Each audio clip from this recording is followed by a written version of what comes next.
Good morning and welcome.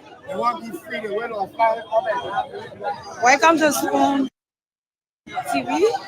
We are here at the Capitol where some motorcyclists have come to meet with lawmakers and they are in conversation with representatives all over and popularly called Yellow Machine.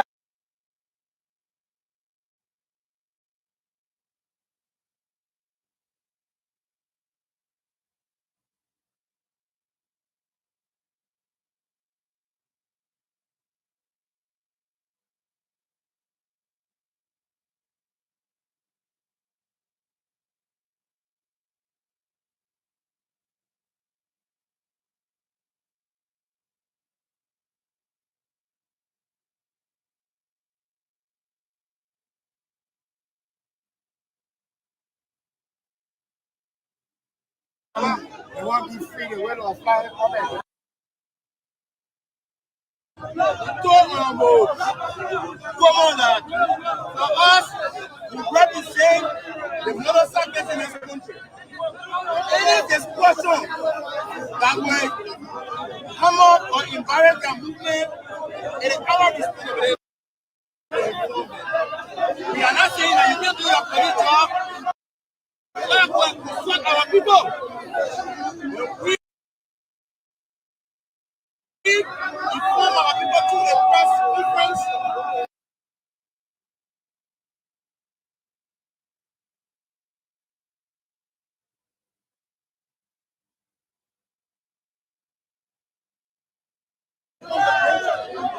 Told the police director that we are representing people. Any attempt for us to have a discussion with the police director, is not coming back and getting our people feedback. It will appear that we are compromising their interests. For us, we don't have all men guarding us. We are ordinary motorcycles who go right back in the community. If they see us as a human being involved in compromising the interests of the motorcycles, our man will not be safe. So it is good. Since we say the no gospel is a good thing that you are doing for us, let us inform our people now so they can tell you what it is. But we are not going the next year when we went to Central, the police that are not even taken. He said that we have no business informing the motorcycle to a press conference. And so he got angry. In fact, he rendered us as sedition. He told people that for the first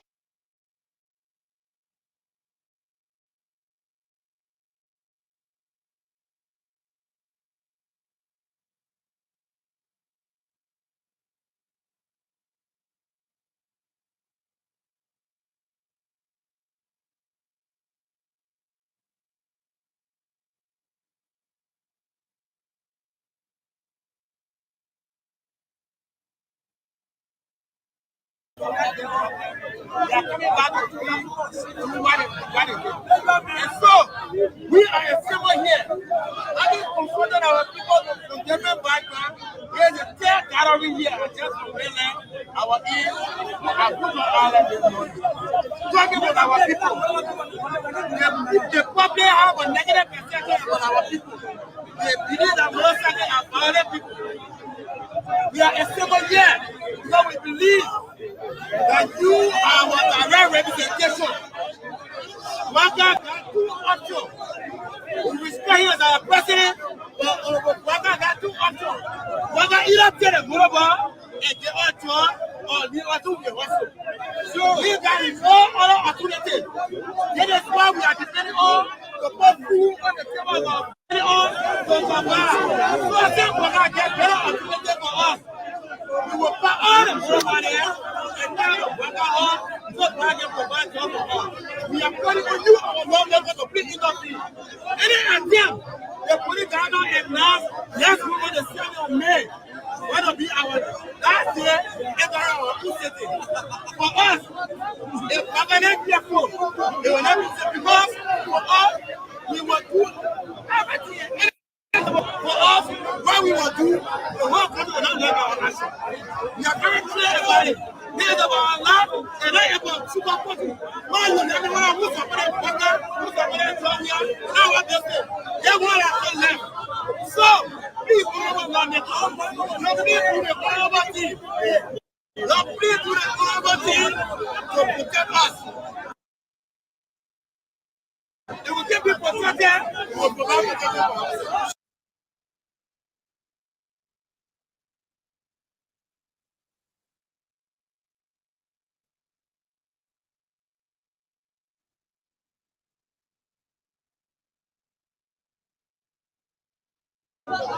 What we said is that the government is wrong.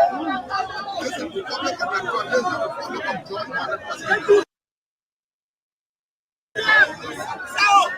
Nobody was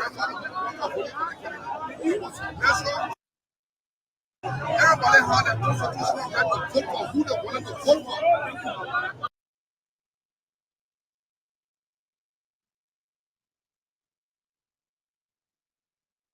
Thank you. If you cannot reconcile it, you want to bring division, then you will have the problem with the so, but never go to inform the people you are ahead.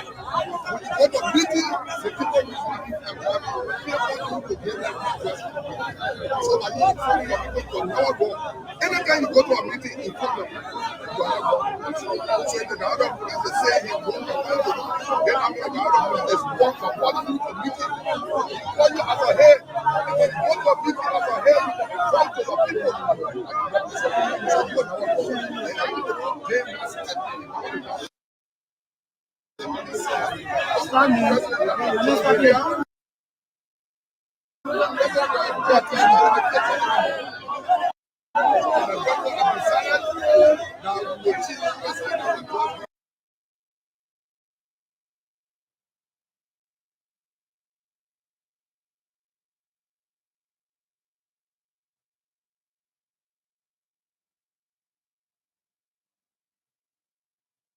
So all the problems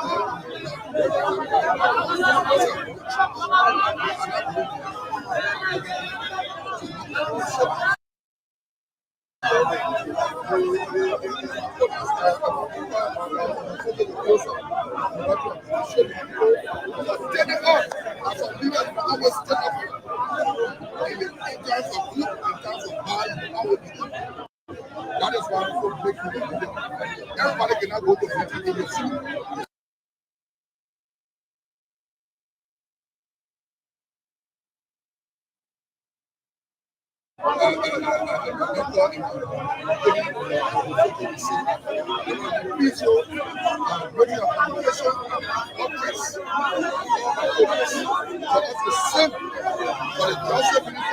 Explain to us what they want from the motorcyclists. The motorcyclists are human beings. Wanted to vote yesterday, told you to get on the people. So if you don't have to get on the people, there's no process.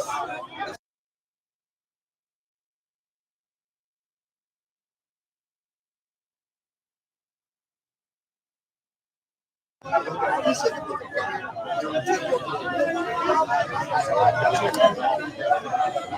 thank you for such a peaceful gathering. The gathering is good. The most beautiful part this afternoon, you and I were back together. We were motorcyclists in District of 2007, 2008, 2009. While we were going to high school, remember, I think you used to while I was attending Apostolic Village High School. So the concern of the motorcyclists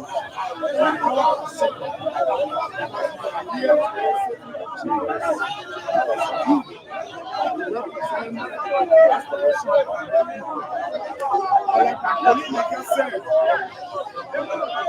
this is what Brother Kuma said. I still don't want to believe that he said it. I don't want to believe it because I know Brother Kuma to be a professional. But this government, this country is not owned by President Joseph Walker. President Joseph Walker is just privileged to serve as the leader of this country. He is representing us become president, and in no time, President Walker started to give instruction to put motorcyclists off the street and accusing them to be citizens. Everyone in Liberia has his or her constitutional right to support who they want to support. How can you determine that one's motorcyclist is a citizen or is a youth? I have a biological father who is a motorcyclist, but he did not support President Joshua.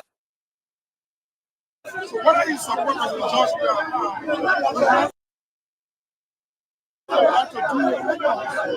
And what you are doing today, you are contributing to the country. All of this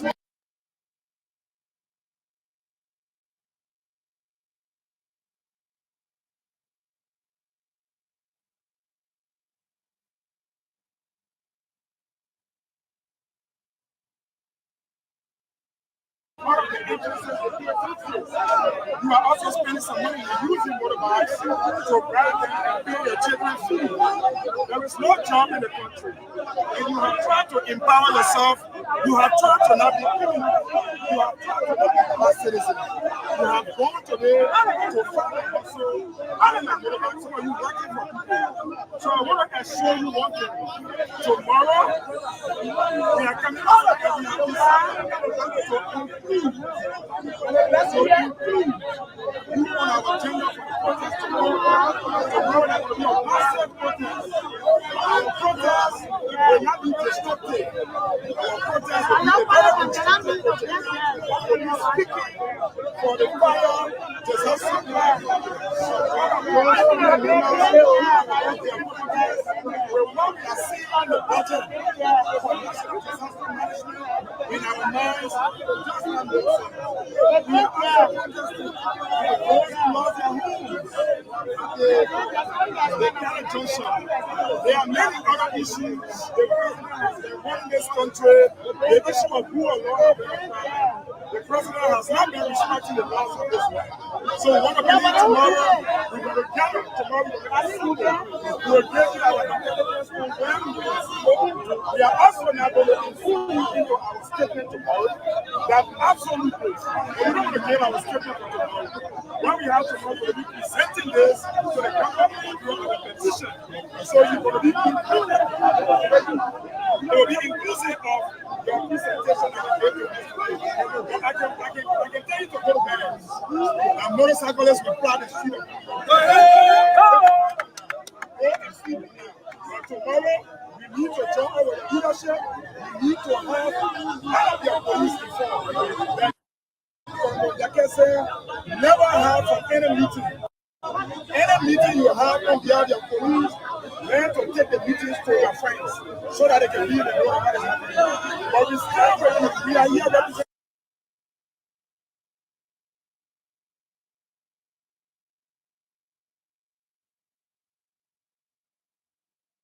Forces decided to come aside.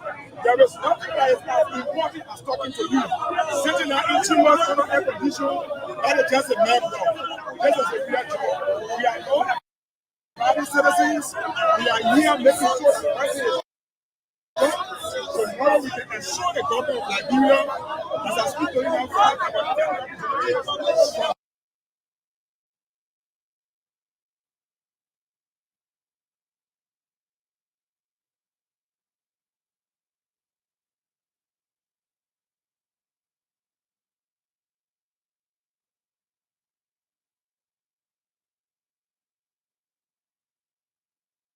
communicate our assembly point where we be gathering in the end to present our petition. Which group is organizing the protest? Sorry, not the other group. We endorse the protest on ProSA. There's a student body, and also inform us that there will be protests. So we endorse the protest, and we definitely be on the protest. We will see our petition. So we say thank you for coming. You can go to the class yourself.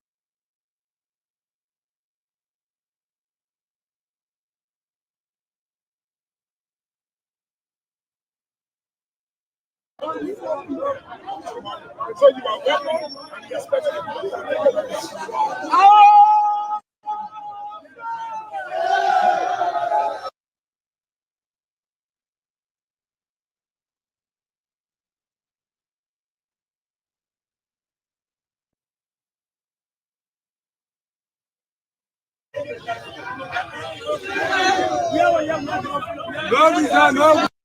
Their police informed. Like I said, never have from any meeting. Any meeting you have on behalf of your police, learn to take the meetings to your friends so that they can be in the know what is happening. But we stand with you. We are here representing you.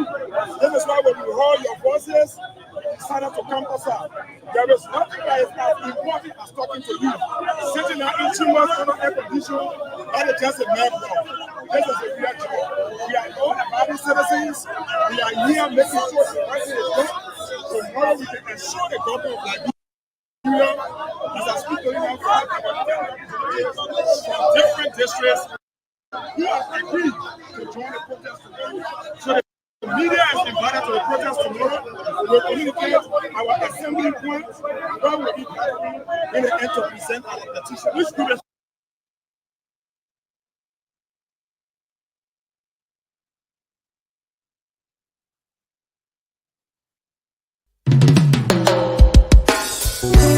Yes, I, a special one from the CEO, stand coming with the spoon. And your boy, Friday the South and then charges on the beat. Okay, tune to Spoon to get your information, tune to Spoon to be part of our discussion, to know exactly what's happening in Liberia. What are the policymakers doing? What are they saying? And what are the issues making it up in the news, be it in the print media, in the electronic media? What are the Liberian people talking about? Of course, this is where you get authentic news every single time. And I'd like to say welcome. We're here again. We're live across the Spoon Network, Spoon 107.5 FM. We're live on Fabric 101.1. We're live on Super 95.5 FM. Thanks to all of the partner radio stations across Liberia that are relaying this program. Many thanks to Trust FM in Abome County, Trend Radio in Grand Creek County, Gibi FM in Kakata, Gibi County, Premier FM in Bon County, and a host of other radio stations across Liberia. It's good to be here again on this edition of the Late Night Show, the Late Night Politics on Spoon. Let me go across and bring in the team. We're going to have a great show tonight. We have a team that will be joining us here tonight to talk about Liberia, to talk about the issues, to talk about everything that's happening right now in the country. And so joining us tonight on the show, firstly will be the president of the Federation of Motorcycle and Tricycle Union of Liberia. John Ken will be joining us tonight. Mr. Ken will be on the show, and most of you are aware. The Liberia National Police released a very important information with respect to some traffic regulation they want to come up with. Coming up with no-go zones for the motorcyclists across the country. They are designated points where motorcycles will not be allowed to ply. That is, if this regulation is set in motion. And of course, the motorcyclists see this as something that's going to take away from their daily hustle. It's going to take bread from their tables, given that that's what they do for survival. That's what they do on a day-to-day basis to be able to put food on the table of their families, or to be able to survive. And so there was an assembly today up Capitol Hill, and the motorcyclists gathered to present a petition to the lawmakers, the folks at the first branch of government, to tell them to what extent this regulation from the Liberia National Police is going to affect them. And they were heard saying, the leader was heard saying, it's either the president take the motorbikes from us and give us job, or he allow us to ride the motorbike since we don't have jobs. It's a very sensitive issue. And so to move on with this discussion tonight, we've invited the president of the Federation of Motorcycle and Tricycle Union of Liberia, John Keon, is going to be with us tonight live on the show. And not just that, but we've also invited the president of NAFRONTA as well. He's Harris K. Colley. Harris K. Colley is going to be joining us. He's the president of NAFRONTA, another union organization within a tricycle or motorcycle union in Liberia. They will be here tonight. And also on the panel tonight, as our guest, will be Mr. Theophilus Woods. Mr. Woods he was a motorcyclist in Liberia, but right now he's involved with public safety education. He has a non-for-profit organization in Liberia that is looking into the area of road safety awareness across the country. And they've been doing lots of work in that regard. It's called NASAPA. And of course, he's going to be here tonight on the show. And we're going to have a great discussion. Yes, the politics is important. Most times we talk about the politics, we do the politics and everything. But sometimes it's just important to talk about the real issues affecting our people, the safety of every single Liberian. In the absence of safety, we will all not do what we do. We saw a couple of days ago when about 6 persons lost their lives in a tragic motor accident along the Monrovia-Buchanan Highway.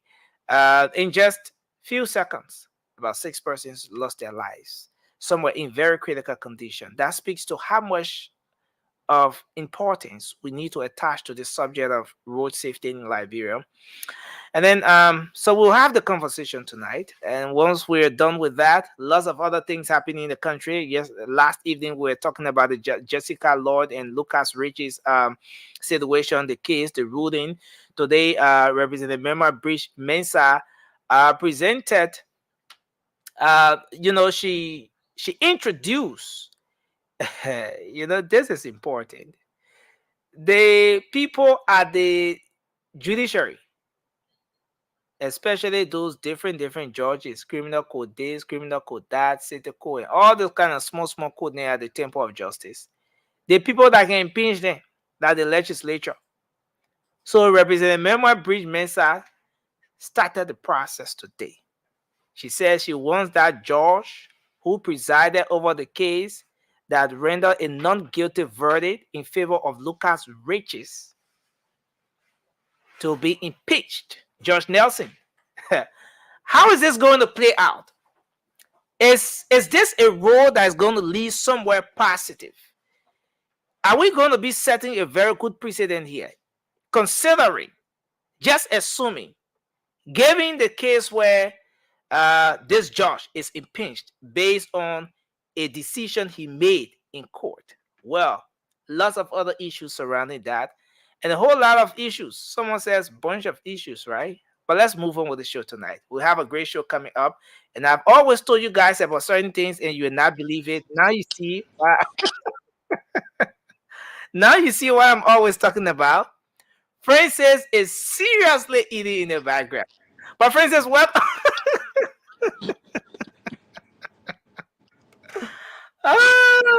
This is what we do here, man. Francis, welcome to the show. It's good to have. No, feel free. Feel free. You've already violated the rule of the show. You're eating on the show. I didn't no rule. I do my thing backstage. You bring me over wherever I see my children. Like business. Well, Francis, it's good to have you on tonight, man. How you doing? How's everything? I'm good, man. I'm good. I've been, You need more time backstage to conclude what. No, I'm good. You drink enough water to get good. it. I always got my water. Yeah, I'm good. Okay, that's great. Yeah, but it's good to be here with our folks. I was just on a previous platform trying, to promote, to discuss Liberia and also, put out the challenge out there that I started last night. So okay, it seems to be going good. I spoke with one of our followers on the late night show. He inboxed me and we talked. He's in Sweden. His name is Nathaniel, but I think he has a different name on here. Not DKCC. Yeah, he's a great guy. We spoke, and he's very enthusiastic about the challenge, and he's looking to collaborate so we can at least help our people in Liberia. So I'm very excited to have him on board. But yeah, I just received a few donations today. I'm going to be buying more smoke detector. So Okay. I mean, we're getting there. My goal is hopefully by the end of June, I want to have gotten 1,000 smoke detector. I know it's not enough, but Yeah, hopefully by then I should have. it's very much possible, my brother. Yeah. Very much possible. This is a good initiative that you've decided to undertake, and it's going to be a successful one because it falls in line with the very safety issues we're going to be talking about tonight. And so again, I want to say, but there's a comment here for you, Francis. Someone is asking, Emmanuel 40 this third is asking, did you just Francis? Francis. Hey, Francis, nothing, your Francis. problem. Yeah. No, but this is so. Can you answer this question, Francis? I didn't wipe my mouth with my shirt, Emmanuel. Leave me. You see that Nelson? Imagine the man on I tried to eat my crackers Oh my quicker before coming on the show. The minute bring me on and out. Yeah, see? It's okay. But that's just for the fun of it. And but I want to welcome everyone here tonight. We're hoping we can have a great show. I want to make sure the rest of the guys are set to come on. Let me connect with John Kale, the president of the Federation of Motorcycle Tricycle Union of Liberia. I see Mr. Philip E. Woos is already here. Mr. Woos is already here. He's in the background. And yes, I'm gonna get the rest of the guys coming on. But let's do our opening quickly. And let me just quickly say we want to welcome all of you in the comment section tonight. We have a jam show. We want to do everything as soon as possible to exhaust a whole list of issues we have here to deal with. As you know, we have 3 guests that will be coming on tonight.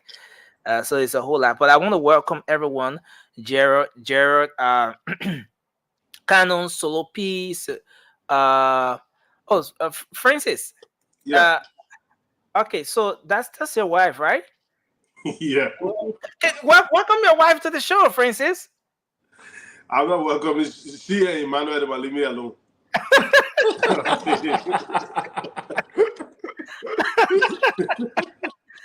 Yeah. Oh my God. Let me welcome you, Mrs. Jabate. Don't mind the man, the machine. Andy Flomo, welcome to the show. Sayan Jala, welcome to the show. I want to say Prince E. Thompson Jr., welcome. Thanks for joining us. Gerald Cannon, I see Word of Mouth. That's Francis the Second. Welcome to the show. Godwin Weado, welcome to the show. Thanks for joining us. Rose Sonkale, we appreciate you for being here tonight. James Vampau. Yes, I hope I got it right. Thanks for joining us. Emmanuel Tabajua. Thanks for joining us tonight. Alice Brown, thanks for being here. We appreciate you, Bila Soiree.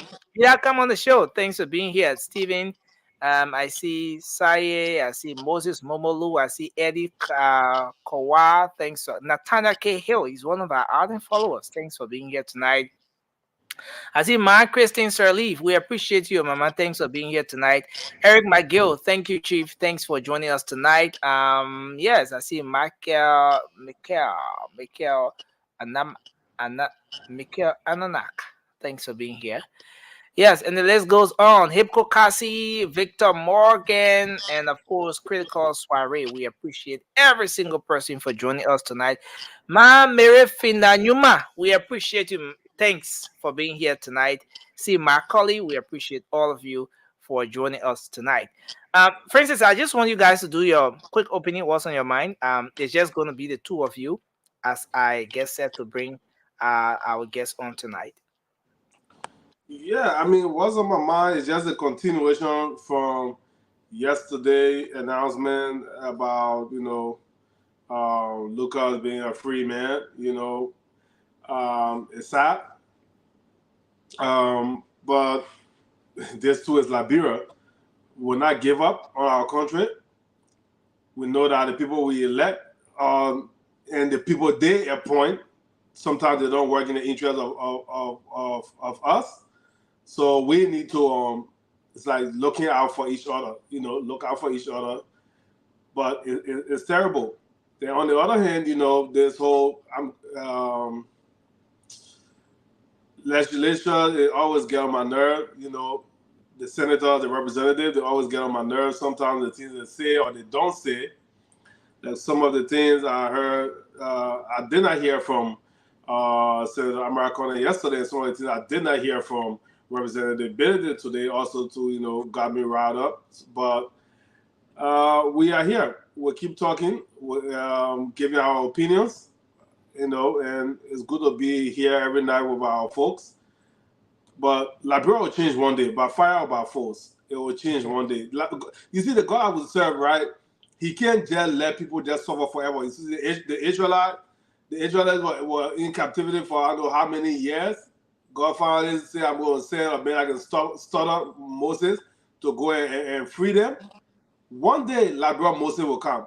So we hope JMB is that Moses, but if it's not JMB one day, even if it's not in our lifetime, but our country will not always be the way it is.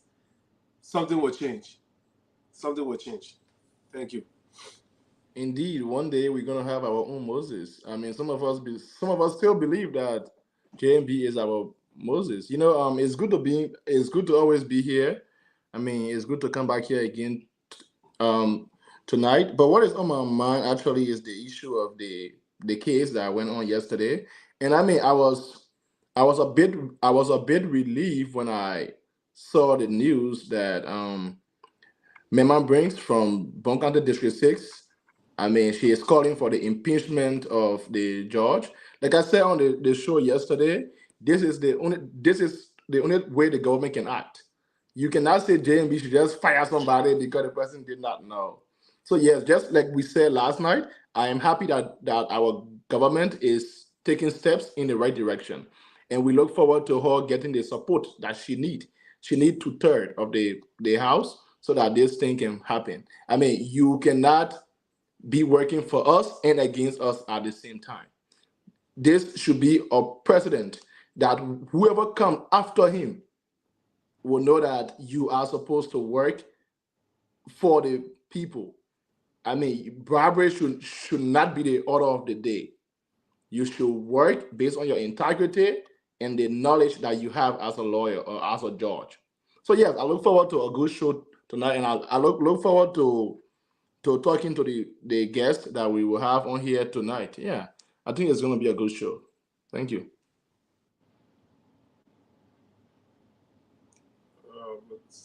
Nelson is not back yet. I mean, I see some of you, like brother Solo P, in the comment section. You guys, those of you that are interested in helping our folks back home with this, taking up this challenge with me, you can feel free to inbox me on word of mouth or my Francis Jabati page, and we can talk from there. But this is an initiative that is really dear and near and dear to my heart. So inbox me if you want to be a part of it. Okay, so again, I want to say thanks to you guys. I think all is now set. Our guests are all ready. They are here with us now. So firstly, let me bring on Mr. Philip E. P. Woos. Mr. Woos, thanks for joining us tonight. It's good to have you on the show. Thank you very much, sir. Thank you for the invite. Okay, and let me make sure I bring on the rest of the team. Let me bring John. John, are you here? John, can you hear me? Yeah, I'm here. Okay, so welcome to the show. Thanks for joining us tonight. Thank you. It's a pleasure being on your platform, and I'm so happy that. John, are you a little bit away from the phone? Yes, I tried to get closer to home. Okay, so once you get closer, in case in case it's not possible, just in case it's not possible for us to get your video coming through, then you can just tap on the. Okay, okay, I see. But do you have a radio on in the background, John? Okay, you could just turn down the volume of the radio, and then we'll be all good. But let me also try to see if we have Mr. Colley on the line from this end. Hello, are you here? Can you hear me, Mr. Colley? Yeah, I can hear you. I can hear you, sir. Okay, so we are all set. I want to say thank you for joining us tonight, sir. You're welcome, sir. Thank you. Okay, so why John Kenyon is getting set. Let's start with Mr. Wu. Mr. Wu, first of all, let me say thanks for accepting our invite. Okay, John is all set. Yeah, John, you could do the thing that did, man. I mean, your LEC tried to spoil your show, but you couldn't. So it's good to have you both on, and Mr. Colley is backstage. We have him via audio. But thanks for joining us on the Spoon Late Night Show tonight. We appreciate the both of you. Let me bring you up here as usual as our guests. We love to bring you here, and then we can start the conversation. Mr. Woods, you want to tell just a brief, introduction of yourself, just for the benefit of our audience. Yeah, first of all, thank you for the invite, and I want to also say a special thank you to the Spoon Network for the great job they are doing. Our people in Liberia cannot move anywhere further than where we are in the absence of communication. Oral, written, graphic, the people need to be communicated with. So you guys are doing a splendid job. And I think it'll be a good thing that will also encourage other Liberians in the diaspora that has the capacity to join you guys. And let's see how well we can provide information for our people in the rural area, not only in Monrovia, but to the remotest part of Liberia. So, my name is Philip Woods. I'm a Liberian. I'm a passionate motorcyclist. I was self-taught, like most of the guys in Liberia. I'm 59 years old, so I'm a full-grown man. I started riding motorcycle at the age of 18 onward, and I still ride motorcycle. I still love it. So, at the age of 18, you started riding motorcycle? Yes, I started. Yeah, okay. Yeah, that's 1983. That's when I learned self-taught. That's when I owned my first motorcycle. Okay. So, no, that's when I learned and I owned my first motorcycle at the age of 21, 1986. So, motorcycles are not as many as they are today in Liberia. So the rate of accident was not as rampant as it is. With just a few group of guys, 5-10 guys will just go trailing, and so the risk were not that high. Though we had some accident, most of the time was self-accident and stuff like that because we were self-taught. We didn't know the rules of the road, but the risk was not as high as it is as of 2006. So I was in Liberia. I came to the United States in 2010. So between 2006, let me issue all this disclaimer. I was a diehard supporter of the Unity Party 2004 to 2006 for election, all the way up to 2011. I just want to issue that disclaimer. So I'm a businessman. We supported Ellen Shiki into power. She introduced what you call the public-private partnership scheme, meaning that people from the private sector could get involved with things that the government didn't have capacity to do, because there were a lot of infrastructure destroyed. And I traveled around Liberia, going places, working, doing projects and stuff.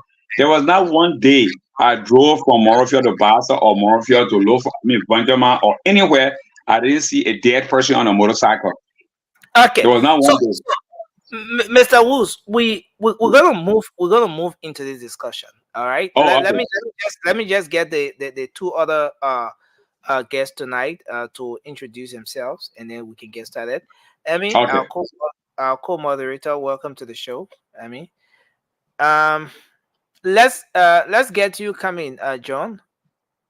Mr. Kenyo, Well, can you hear yeah, yeah. So me? Nelson, thank you for having me on your platform this evening, and I want to say to all of the fellow panelists, I want to say thank you guys for having me. I am John A.F. Kenyo, and I'm the President General of the Federation of Motorcycles and Tricycles Unions of Liberia. Uh, I was one of those cyclists fortunate to have been trained by CRS with support from UC as a conflict mediator. In 2016, I was one of those young Liberians who was taken from Liberia to go to Ghana to share our experience with young people on the importance of maintaining peace and stability and Okay. how we transition as a post-war country enjoying peace. And so I went to Ghana 2016 as ECOWAS youth representative. And so we succeeded. Since then, I started to ride motorcycle immediately. I graduated from high school, 2010. I graduated 2008, 2009, 2008 to 2009. I worked with Chico.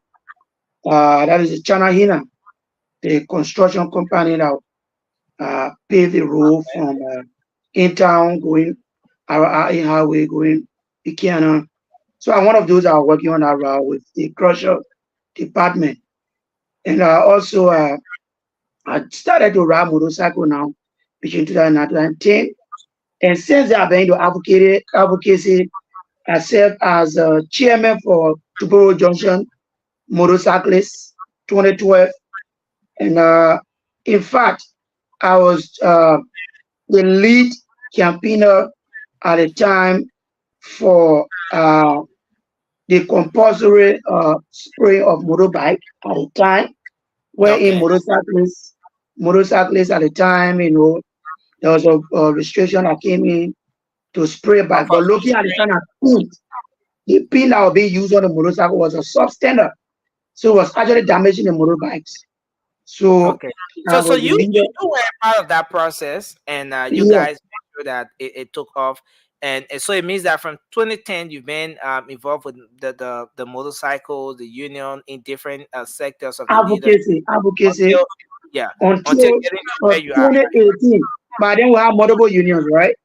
2017, we decided, 2016 to 2017, we came from Ghana. One of the recommendations we made was Yeah, there were multiple unions. I just want us to summarize it because we have the real issues to get into it. It No, was I just just want to tell you how we keep about as a federation. okay. Okay. So we Yeah. have multiple unions, all right, based on what we saw in other countries when we came back, we decided to recommend the government that there's a need will come together, and that which the cyclists supported a lot to bring all of the unions together. And that's how we succeeded 2018, all right, to come together as a federation. And we signed a agreement. We went to the LMP, all of us with transport. We invited the United Nations. And in fact, when we went to election to December 16, 2018, I emerged as a president, all right?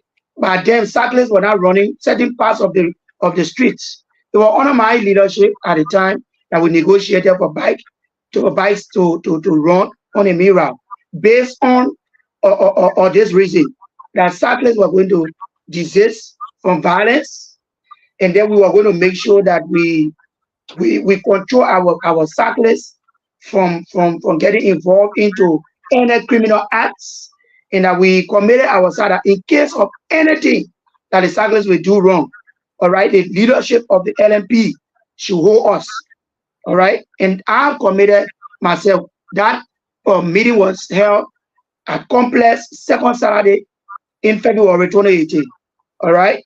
And so we succeeded in making sure that we come together, and then the cyclists started running. They put it out, but then agreed to back to run, all right. Since then, we've been operating. Now, since after the election, before even the election, there have been several accidents. Yeah. There have been several accidents. Yeah, we're gonna And so get into recently, that aspect. we're gonna get into that aspect. I just want the head of Nafronta, the president of Nafronta, on the line to come in to introduce himself. Then we can take on the official show from there. It was just, for the folks to know who's talking, and then we can get started officially. So we're I gonna just wanted to provide information to you. Okay. In the general public. Okay. So because of the multiple organizations we had after the election, Nelson, I think you remember before the election, this group came up. It was established somewhere 2022, all right, as an association to counter the federation, because at the time when I was asked to pledge support to the ruling establishment back then, and we said no, we couldn't do it. All right. So that organization was established before the election. And so since after the election, we decided to call everybody to come together, and we have signed a resolution that indeed everyone is under the umbrella. But besides that, the guy who is the acting leader of that organization is Stephen W. Weir and not Harris Colley. Okay, so what I'm getting here Harris Colley there as a leader is a contradiction. Okay, so we're gonna get to that aspect, but Harris Colley is on the line. Mr. Colley, are you here? Can you hear me, sir? Yeah, I can hear you, boys. Unfortunately, that not really getting John Keon and that of the other co-moderator. I'm not really getting them clear. Okay, really. so I'm going to work on the audio now. Can you? Okay, so can you guys on set just say something? Can you hear the guys on set? Come again? Hello, Colley. Can you hear me? Hello? Yes, can you hear me? Can you hear me? Yeah, I can hear you. Okay, so then we're good. Okay, so yes, so then go ahead, sir. Kindly introduce yourself so we kickstart the show officially. Okay, my name is Harris Colley. I'm the president of the National Federation of Motorcycle and Tricycle Association of Liberia, NAFAMTA. Mm-hmm. Okay, I just want to give you a little history when it comes to how I started riding bike.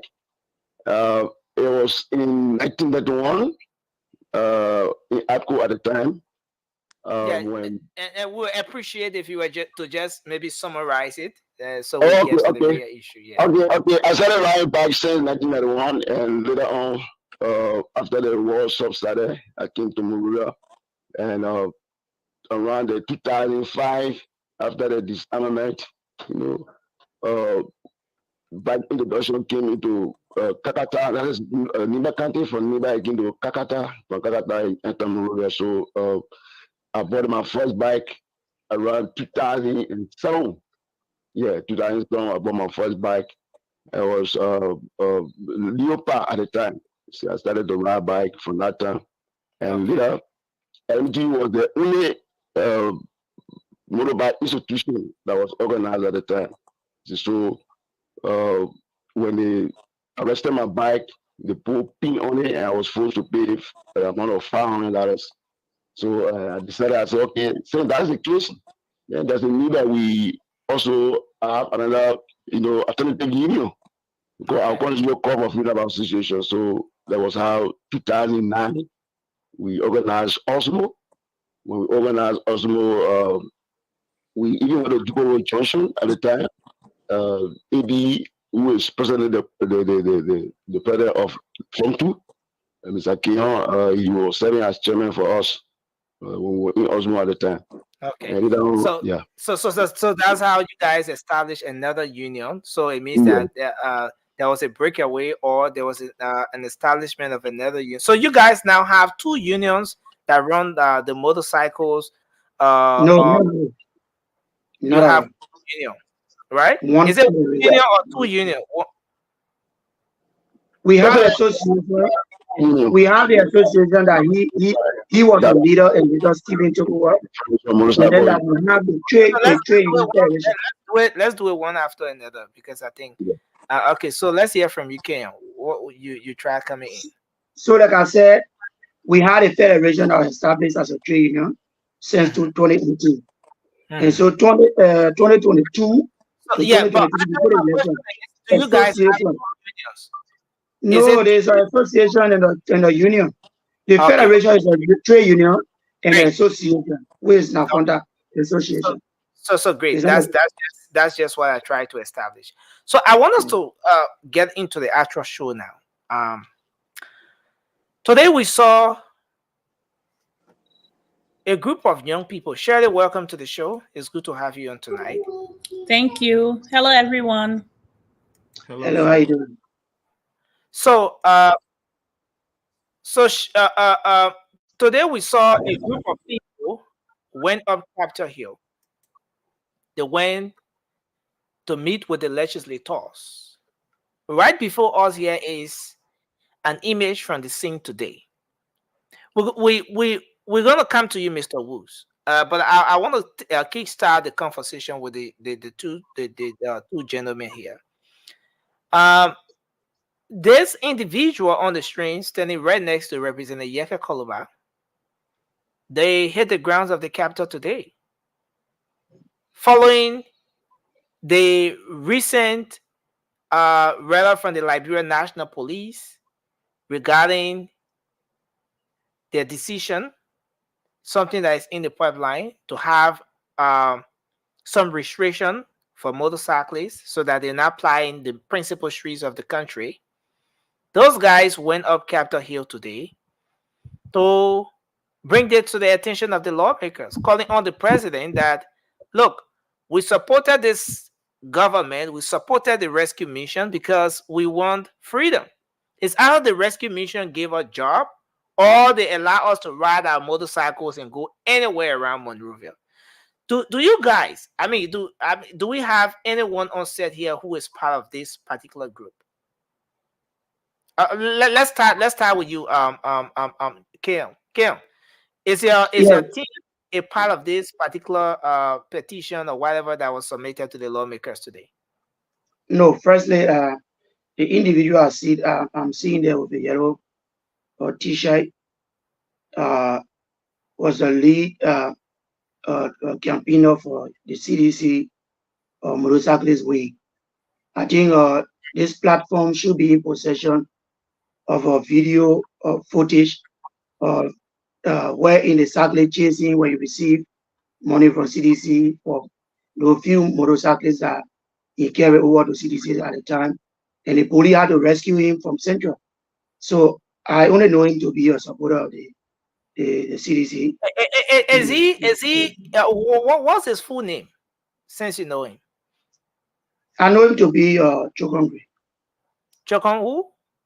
Gray. Okay, Chokon Gray.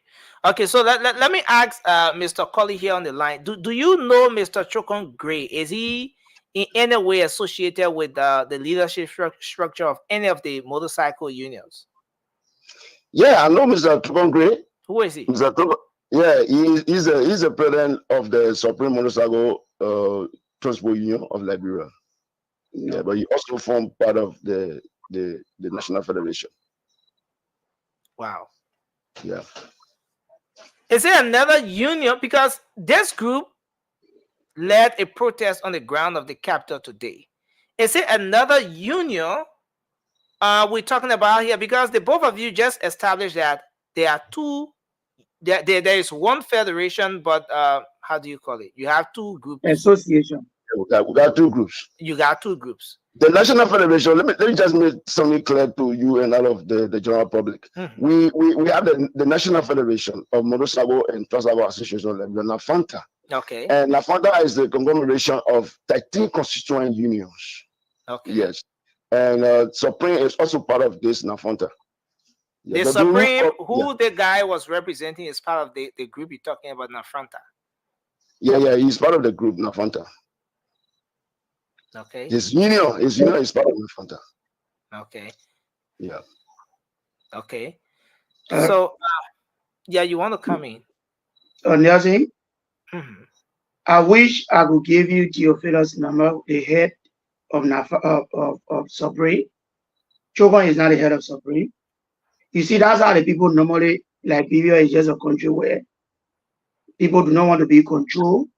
And I tell you for free, we want the best for our sector. People want to use every situation to gain relevance at the detriment of the suffering masses. We know over the years, the struggle we have passed through. Even when the police decided to come up with this regulation, somewhere around March of this year, we wrote as an institution and we said to the police, it is good. The idea you bring in is good because having seen our cyclists get involved into accident and their life is being lost. You know, this sector hosts over 350,000 motorcycle and tricycle riders. And so as such, we experience the inflow of new riders on a daily basis, some of whom do not have the expertise on the usage of the road. All right. And so some of them will lay in the corner, come on the street the next day, and they get on the road. And so it has been a serious issue for us. And so when the police came up with this, after the incident took place around the Congo town, all right, some part of last year there was an accident that took place before the election. There was a guy. There's a guy called. He's the former head of the ECAT around the Satcom company. Yeah. Yeah, there was an accident there. The rider died instantly. And recently there was an accident again wherein 2 of our people died on the highway and the truck got burned. And you know, we have tried our best, like I said to you, having been trained as a conflict mediator and a peace ambassador by CRS with support from UC, we have tried our best to rebrand this sector from being negative to positive and positive contributor to society. And we have a motto, be an agent of positive change. So cyclists, we consider ourselves as agents of positive change. But like I said, there are some few individuals who want to use any situation. People in short, are you saying that the entire federation under which this particular body falls is not in support of the protest that the guys carry on today? Definitely. So that's where I'm going. We talked to the police. In fact, the police called on us. And we went there after we shared it from our written communication that we wanted a discussion. They agreed, the police that invited us. We all went there, the entire group, the entire leadership of Nafonta and Form 2. We came together, like I said, I have the document in my possession that I can show you, wherein we joined the federation as a one body, association joining the federation as a trade union. And so with that, we went and we said it was not timely and we needed discussion on the table. And so we also shared a pain of losing our cyclists to an accident. As a leader, this is not what I want to see. So we recommended to the police that we need training. But one thing they told us, but why you advocating for training? There should be some measure put into place because the accident is too much. Life has been lost. So we told them, okay, can there be an extension? They agreed to us.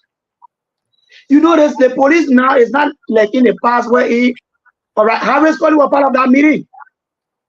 All right, we all agree that indeed we should be able to work in collaboration with the LNP to making sure that there's complete system, the how it is in Rwanda, the how it is in Benin, Togo, and other countries.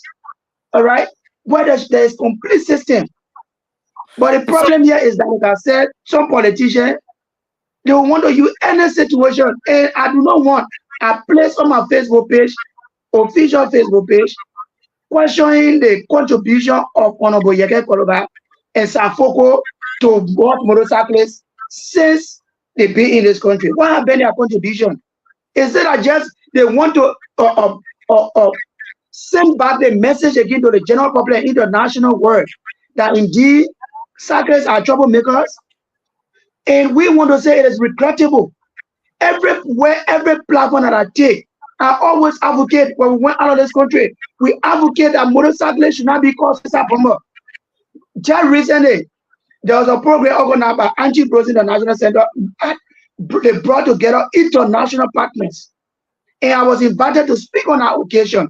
And I call on the general public, I call on our international partners that motorcyclists should not be considered a troublemaker, they should not be considered non-living, suicide bomber, all of the negative things. Now, our lawmakers who should be making laws, you think people just want to be riding motorbike? We don't want to see our cyclists just riding motorbike all the time. We are pushing programs that will enable our people life to be improved.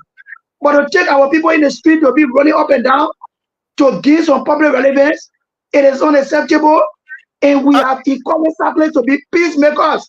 We encourage cyclists to be contributors of peace. So they want to send a bad image for us again. It is wrong. We can sit on the roundtable and discuss, but not to take our voice on the street and to make the sector again to be like we do not abide by law, that we do not respect the law. We are law-abiding people. Thank you, Ken. We will come back to you. The rest of the panel here will ask you some questions. But we want to bring Mr. Colley on, and then after that we get Mr. Woos to come in. Then we will have a roundtable of some questions here. Mr. Colley, are you there? Can you hear me? Yeah, I can hear you, sir. Okay, so the team, the group that staged the protest today, or let's say yesterday, saying already in the morning in Liberia now, the group that staged the protest at the Capitol, do you know that group as an opinion leader, as one of the leaders in the motorcycle and the tricycle association? Do you have any idea of how those guys went out there? Are you in support of what they did today up Capitol Hill? I don't know about anybody protesting yesterday at the Capitol building. I don't know about that. You know, it's very unfortunate, you know, to hear John saying that politicians are the one, you know, instigating these things. Let me tell you, John, yesterday, you were one of those that stood firmly when it comes to high restriction against motorcyclists. You're one of those. Okay? So if today you will sit at the back there and telling the people, telling the public on the international platform that politicians are the one instigating cyclists to get into the street, no. I will tell you no. Okay, cyclists themselves know what is good for them. You see, what happened yesterday, in fact, it's very unfortunate. We are at the level of the National Federation, the NAFONTA, we have a plan, and that is we will continue to engage the national government when it comes to the high restriction that has been, you know, that's in the pipeline to be placed against our motorcyclists. We're making sure to engage the government constructively. We don't want to get involved in anything that has to do with civil disobedience.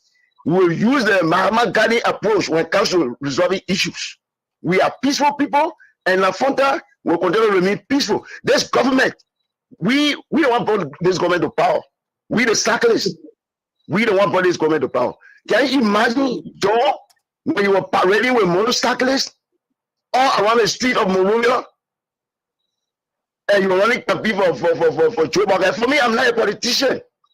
I'm not a politician. I'm just a party man. I'm a party citizen. I'm not a politician. I don't get involved into politics because what? I said it as a president of the National Federation. I know that. No, you're not. You are not.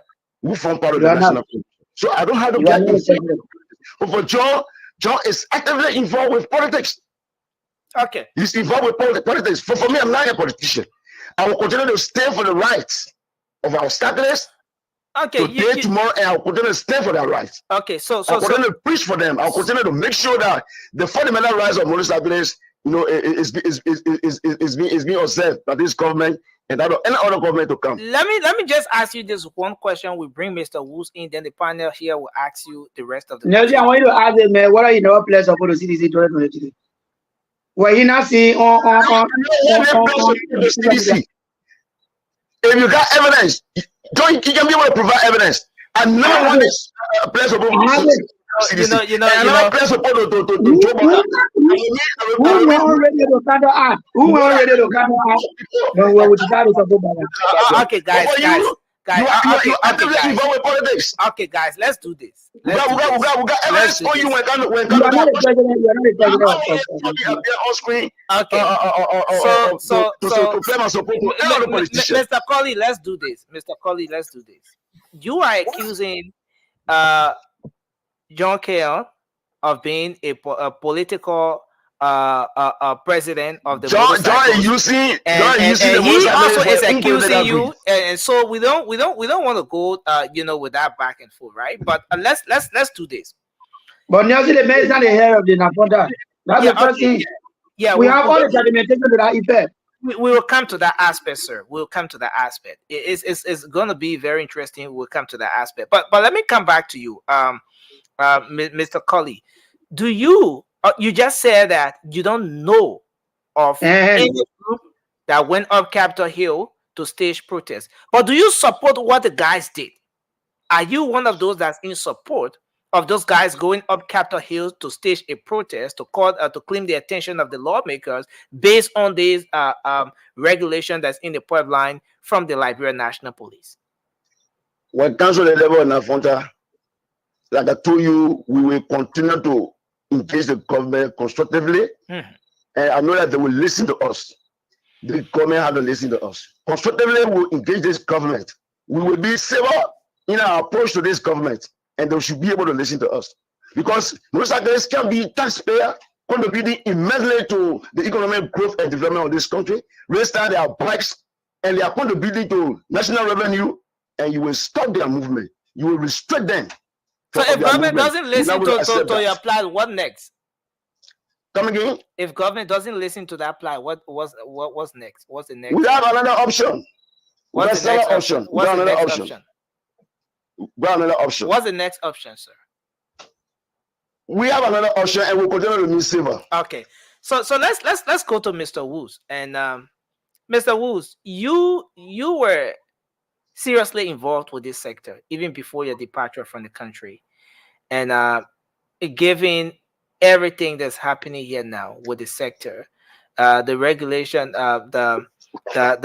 what's the regulation that's in the pipeline from the Liberian National Police, wanting to come up with some sort of restriction for motorcyclists across the principal streets of Monrovia and all of that. Where do you stand with that particular decision? And then the rest of the team will come in with questions. Let me unmute you. Kindly hold on a bit. Let me just unmute you. Okay. Yeah. So first of all, thank you. And I'm in the States. I'm in America because of that sector. And as I was saying, based on the volume of accidents I saw, prompted me to come to the States. But before coming to the States, like the guys really said, there were two motorcycle organizations, Osmo and LMTUL. So when I came up with the idea that there was a need for training, the first things I did was I wrote Osmo, I wrote LMTUL, I wrote the Liberian government, that is the Ministry of Transport, Ministry of Justice, and all the, police and everybody, all the people that were concerned with the sector. In fact, the first thing was I was Secretary General for the Liberian Business Association at the time, 2007, and there was a call because of the volume of accident. The public was saying, look, let's ban motorcycle from Liberia because they're killing our children. So I said, no, it is a right for people to ride motorcycle. But the way, the process, the procedures to ride motorcycle or to drive vehicle in Liberia is what wrong. I was 13 years old when I got involved with transportation business. So I have a vast experience in transportation. That's the first business my parents taught me, commercial taxi. So I said I was wrong. I went public. In the newspaper, I said I was wrong. And you know, normally when you condemn something and you go against it, you should have a solution. So if I said to the public and the government that it was wrong to ban motorcycle, I should have a recommendation. So I wrote the minister, that was Justin Doe, Alfonso Gay, there's not one minister of transport that I have not communicated with when it comes to the motorcycle safety sector. There is not one motorcycle organization in Liberia that I have not made effort to communicate with to see how we can have a dialogue, how we can have a conversation. Even these two guys, these two presidents, just about 2-3 weeks ago, I placed a call to them. And maybe a month ago, we wrote them official communication so that we can have a meeting. Because the whole country is flawed when it comes to the whole transportation system in Liberia. Philip will say it's a flaw. And if we don't do the right thing, we'll not get nowhere. All you will see here is people be fighting. Politics is involved. The whole sector is a business. It's not no association and all that stuff. Motorcycle is a business. So But okay. Yeah, No, I was just trying to reinforce the question as to whether you support that regulation or not. But you're talking about the politicization of the process, so maybe you can emphasize on that as well. All the motorcycle regulation in Liberia have been flawed. The first one that was crafted in 2000, in August of 2008, it was nothing but chaos, confusion. I established the Liberian the motorcycle safety program in Liberia 2008 May. So the first thing I did was to go to the Ministry of Transport, to sit with the ministers and talk to them and say, hey, Liberia is a child of America. All the motorcyclists that we had in the police were trained by Americans. That relationship can be re-echoed. We can have the people to train. Liberia has professional motorcyclists. Liberia has them. They're dead. Though they are old right now, I went and identified them. I found them, brought them, had meeting with them. But nobody in the sector, even including the government, will listen to me. You understand what I'm saying? So one of the meetings I had with the assistant minister of transport, when I went there the first time, I just want to get you some background so we can go into this thing here. So if we leave from here, this meeting, if these two presidents or these two organizations listen to my advice, Liberia will be in peace. Because it's a simple thing. These guys got job. Motorcycle is a job all by itself, but it's not properly organized. If they just divorce themselves from politics, they'll be good. So who's trying to politicize the sector? The government officials, the various leadership in all the associations. And let me tell you why I conclude that they politicize these things. So when I went to when I wrote the guys who were at the Waterside Market, they were their office was. I went there, I had a meeting with them. So when I started rating, my idea, now I explained my idea, what we need to do to, you want to other business, you want to do that, you want to do that. They didn't give me change, those all of that murmuring and all that stuff. So I think it was like the weekend. So on the Monday, they went to the Ministry of Transport, to the minister, and complained that there's a guy who came from the States. I was not in America, I didn't come from America, but I just did a research and, and explained to them. So they just concluded I came from America, I want to take them out of business. So the minister, when I got to explain to the minister and show him some documentation on training opportunities, the minister said, but you're trying to help these people, and the people came here and said you're trying to get them out of business. So what they do in Liberia, which is cultural and it's an old time thing with all the federation, trade unions in Liberia, with labor ministry and transport union, these guys will take money and give it to people in the ministries to take side with them. So the right thing can never ever be done. If we want to face Liberia up, these guys have to come to the table. We can show them ideas that they can be independent and do business with our politics. The moment you make politics with your business, you're not gonna go nowhere. Thank you. Nowhere. Thank you. Let's start with a round of questioning, and we're gonna start with Francis. Francis, in case you're ready, you can throw in 3 questions to our guests. We have Mr. Colley on the line. Mr. Kenyon is right there, and Mr. Woods. Go ahead. Yeah, gentlemen, thanks for being here, and we appreciate you guys taking every time. But my first question will go to the infrastructure. This is probably more like a statement or question in the end. But the infrastructure in Liberia, especially the roads, and I know you guys do not want to be put off the road and just running on feeder roads, but the main road, the road doesn't support what you guys want to do. Pretty much from my observation when I was there in 2022, because it's chaotic with the cyclists, the tricyclists, they call it keke or something like that. So the motorcyclists and the keke, then the regular taxis, the buses, it's just too crowded. I remember I went to church at Gizito. On my way home, I was pretty much literally looking at the intersection to just cross and go home. Was stuck over there for an hour. And what did I see? Motorcyclists driving through people's houses. Pretty much the road, then the ditch, then the next place is the people's houses. Motorcyclists driving right in that lane in front of other people, zing, and then stop and going back the same direction. I mean, it was chaotic, and we were stuck in traffic over there for almost 45 minutes.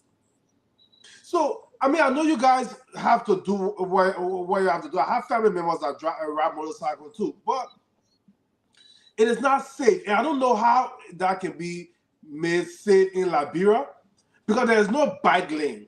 The roads are not big enough to even have a bike lane.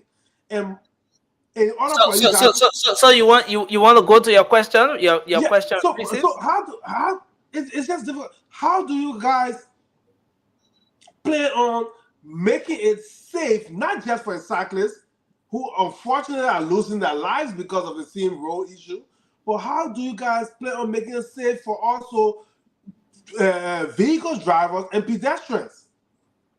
Yeah, let me answer your question.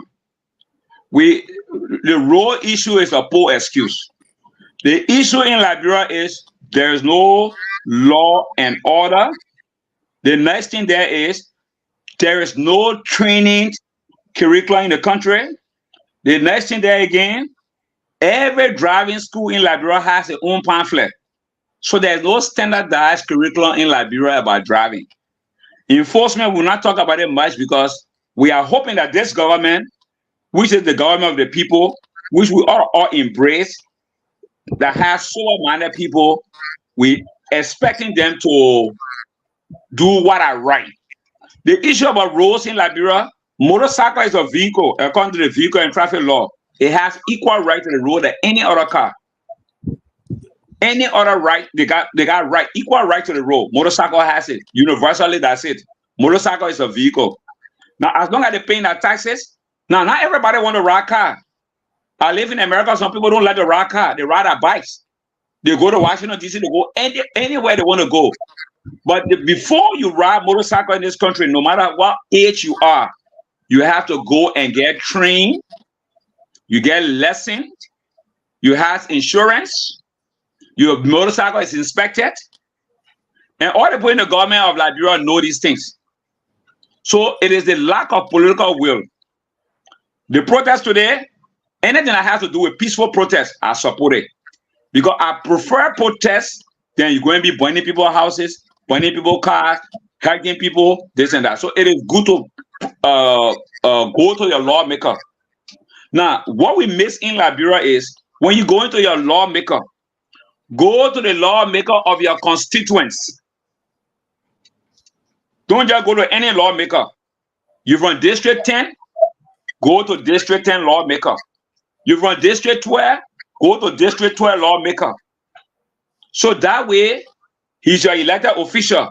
You meet and say, Chief, we can hear in a group protest or to petition the government, but you are our lawmaker. So this is a copy of our petition. This is X, Y, and Z. Yeah, I'm sorry, not Okay, the so part Francis, two. coming with a second question, Yes, my because second we have question is to more move of a around. clarification of the first because And you have to be specific, Francis. Who are you directing your question to? it's more of a clarification of the first back to Mr. Philip Wood. You mentioned because you brought in America, we all know and you talk about the road is a poor excuse, but in America, people are not using motorbike as mode of transportation.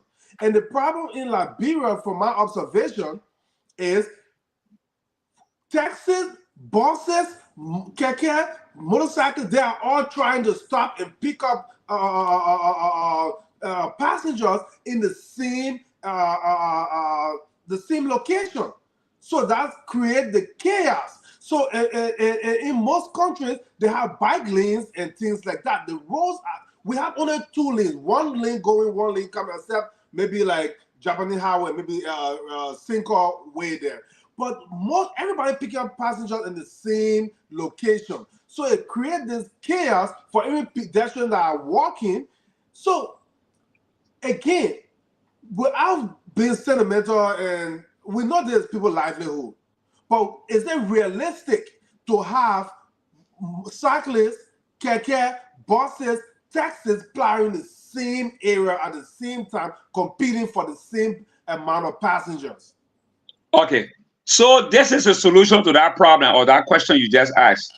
So what you do, according to this guy, he said Liberia, I don't know whether it's the whole country or the Morphia guy, 350,000 motorcycles.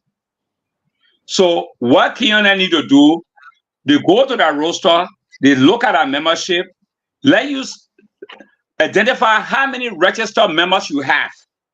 When you have these registered members, because some of them pins with some of them Douala and what have you, what they could do smartly, take politics from there and make it business. Y'all become business people. Y'all will make money like this quick. Y'all go and tell the government, hey, since we got no restriction with y'all all over the place, let's categorize the sector. You have category A, B, C, D, E, and onward. So you got 350,000 if they're in Morphia now. Then the man who want to drive motorcycle on Broad Street, he will pay for lesson to drive motorcycle on Broad Street. There will be a price because he want to drive motorcycle on Broad Street. There will be criteria, there will be requirements. He must be responsible, a man with wife and children, a man who respect a life, a man who is not irresponsible, not a man who just 17. You can add age and some responsibility criteria to those things. Then the people will apply. You will realize that you will have 100 motorcyclists lesson to drive in Central Monrovia. That way you control. You will have another group in Dupo Road. All the community, you will have people. That's when color codes come in. In America, as big as America is, you can't just ride your taxi there all over the place. Whoa, no. I came to America because I came here because of the sector in Liberia. So I had driven taxi all the time in Philadelphia. All the companies that here I work, I drove taxi for every one of them. And you know how they do it here, gentlemen and ladies? In this country, everything is controlled. We had a SIN system in Liberia before 1980. That 1980 destroyed Liberia. Talk about introduced, when you see taxi, I just want to give you some background. When you see taxi yellow in Liberia, it was not like that until 1986. When Toronto, you had green taxi, brown taxi, any taxi was just any color. So he adapted the system from New York. All taxis are yellow. All taxis will carry 5 passengers. All taxis will be registered under a company. That company is going to be responsible for the number of taxis they have. They will be responsible for the insurance of those vehicles. They will be responsible for any liability for those vehicles. So at that time, we had GN, ND, we had Buna, we had this. So what I'm trying to say here is that the situation in Liberia is very simple, it's very profitable, but we got politics inside. So if we just move politics, we come on the table, 350,000 people eating that small money here. You cut the people down. Morphia will just have 100 registered people in green vests. The moment you see a man with yellow, the police will nip him. What you doing here is go beyond Center Street. Go to Center Street. Because the essence and importance of motorcycle is to move you faster. Thank you. What the word? Thank you, Mr. Woods. Francis, you want to come in with a final question? Then we move to. My final would just be a statement. I mean, Mr. Woods seems to have this down pat. I mean, but I'm just concerned the infrastructure in Liberia doesn't support 300,000 motorcyclists in Monserrate County, especially around Monrovia.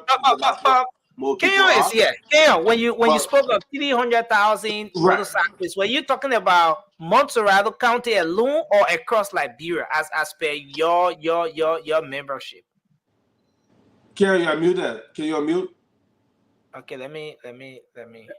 Sorry. Yeah, can I come in? This is Harris. Okay, yeah, Harris, go ahead. Then we'll bring Keo next. Yeah, okay. I want to say many thanks to Mr. Woods. Okay. You know, these are the people that we need to help us in this sector. You see, he made a very salient point. When it comes to this sector got to be void of politics. If this sector is void of politics, then definitely we will get somewhere. But can you imagine John Kinyo, his board chair with Ruta Tape? Ruta Tape is the board chair for the front I'm talking about, the federation I'm talking about. John Kinyo Federation. Ruta Tape, Ruta Tape is the board which chair. are the Ruta Tape you talking about? It said Ruta Tape, who is the chairman for the party. He is the board chair for the federation that John Kinyo is heading. You see, John Kinyo and the Ruta Tape, they are politicized this sector. They have politicized this sector. And it's a serious problem. As I speak to you, John Kinyo will never stand for the right of motorcyclists once the government try to impose any regulation against the motorcyclists because he's part and parcel of the government. And that's why some of us are going to remain neutral. I'm not in politics, and I will always stand for the rights of the motorcyclists. You are not a leader. How will you are not any leader. So yeah, we're gonna come to you. We'll come back to you, Harris. But so yeah, Nelson. Let me first address the issue that was raised, right? 350,000. Was it Monserrate County alone or across Liberia? Across Liberia. In Monserrate alone, we have 150,000. The board of your organization, the board chair of your organization. Nelson, can I first of all address the issue that was raised by one of the panelists? Okay, go ahead. Yeah, so he made mention of the issue of the rule, right? And the safety of the general public. But did you ask a question regarding the chairman? Is the chairman your board chair? I will come there. Doesn't know what address the question for. Yeah, I will come there right now. We try our best to uniform the sector. As we speak, there are several plans and programs that we put together, and we are in discussion with the Ministry of Transport. We are in discussion with the Liberia National Police for training for motorcyclists across the length and breadth of this country. In fact, there are other partners that we've engaged all the time. Nelson, for how long you have not heard cyclists getting involved in the violence? Because of the message during the entire election. Did you see anything of violence from motorcyclists? People call me to ask me, John, how do you manage? Now people want to send the cyclists back for people to consider cycling here at all, because you know the issue of the road that you talk about, my dear brother. We want cyclists, let me tell you, you see red light, if you go red light is very congested. Nobody want to leave from red light. But if the government just put down her feet and make sure that place is well fixed, everybody will appreciate it. But when you start to put together any good plan, people will fight. I know this time around, I have fought for the cyclists, and I will still fight for them as their leader. I was elected. So as such, I will not be against my own people. The fact that, like Harris Reggae said, that it is true that cyclists were able to join me as their leader to vote Ambassador Bwaka as the president. But guess what? That doesn't mean that there should be no law and order. That doesn't mean that when government takes over, It means that we should not be restricted. We should not be governed. That's the reason why let me come back to the question. Is Chairman Luther Tappe your board chair? The board chair of your organization? Reverend Luther Tappe, Anthony William, who won the former speaker in Maryland, is a member of our board. Now we Luther Tappe. Let me tell you, we want more motorcyclists to be transition. So if people believe that politics, I don't want to see everybody ride motor by everything. We want to see motorcyclist transition. And I'm proud of that Anthony Williams, who won the election in Maryland, came from our sector and he won election and today he's in the house. Reverend Luther Tappe came from our sector before becoming chairman of the Unity Party. He came from our sector, he became chairman, and that's how he won the election. So if any motorcyclist is wanting to become minister, representative, recently I on the radio that motorcyclists should be given opportunity to work. We have qualified motorcyclists who are qualified to serve as director, minister. They are qualified to serve as representative. We have qualified motorcyclists. So whatever position, motorcyclists are capable. So nobody should say because somebody is giving opportunity to serve instead of politics. So you want that motorcyclist will just be riding motorbike. We want to see our people transition. And I'm very proud of that. I'm very proud of that. Thank you, sir. Let's move to the next panelist to come in with a question. I see. Yes, I want to. Okay, so just go with your question. Then we bring Emmy in next. Yeah. So I don't. I think it's a yes or no answer. So the question that Nelson is asking, sir, I mean, I understand you trying to explain and have so much passion about like motorcycle, your leadership style and what you project them to become. But the question is very simple. Is it a yes or no to the question? The answer. Wally here, yes or no? That's unless I missed that. You mean regarding the chairman as the poll? Yes, yes or no question. We have said people watching, and I think just saying yes or no will be okay for them. Reverend Luther Tappe hail from this sector, and he has been chairman before contesting for the chairmanship of the Unity Party, and he won. Anthony Williams was a board member for us, and he contested in Maryland. He won. So if any motorcyclist want to be whatever in this country and they are competent, qualified, I am willing to support them because I do not just want to see motorcyclists riding bike. Okay. They are going to school to transition. All right, thank you. I still did not get a yes or no answer. So if you can just say yes or no, I would appreciate it. I still did not so Iris, can you please hold on? Iris, everything you say. No, I answer the question. You cannot condition the guest on how to answer you. No, but let's surely have a time. I think I have my time, Ruda, to be able to make sure that the question is answered. So I'm not telling him how to answer the question. I think I got more explanation of, to a yes or no answer. It's a yes or no. But I will move on. I have a question for Legard. I call in. Is he listening? Yeah, Harris is listening. Harris, can you hear her? Yeah, I can hear her. Okay. So, Mr. Harris emphasized a lot on how his goal is to protect the motorcycle, and he did not answer if he has never protected cycling before. I'm sorry. Let's give the question. Harris has never protected cyclists, and he has no mark. He has no mark of protected cyclists. I remember the past regime. The past regime supported the logos room. But Harris supported the logos room. But Keo, let's do this, sir. She's trying to lay the premise of a question. She hasn't learned it yet. So let's provide the time. And the question is actually directed to Harris and not you, sir.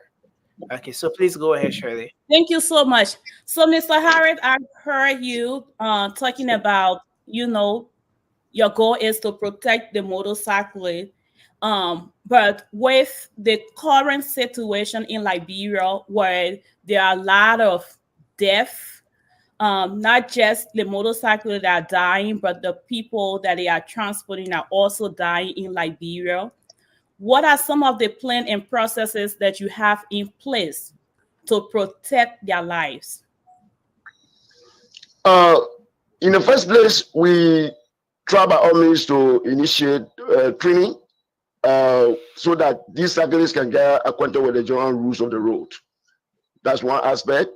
And when it comes to the theft, some criminal, killing our cyclists and taking away their bikes, we try engaging the government when it comes to that, and we will make sure that the government do something about it, because it is the right of the government to protect, her own citizens.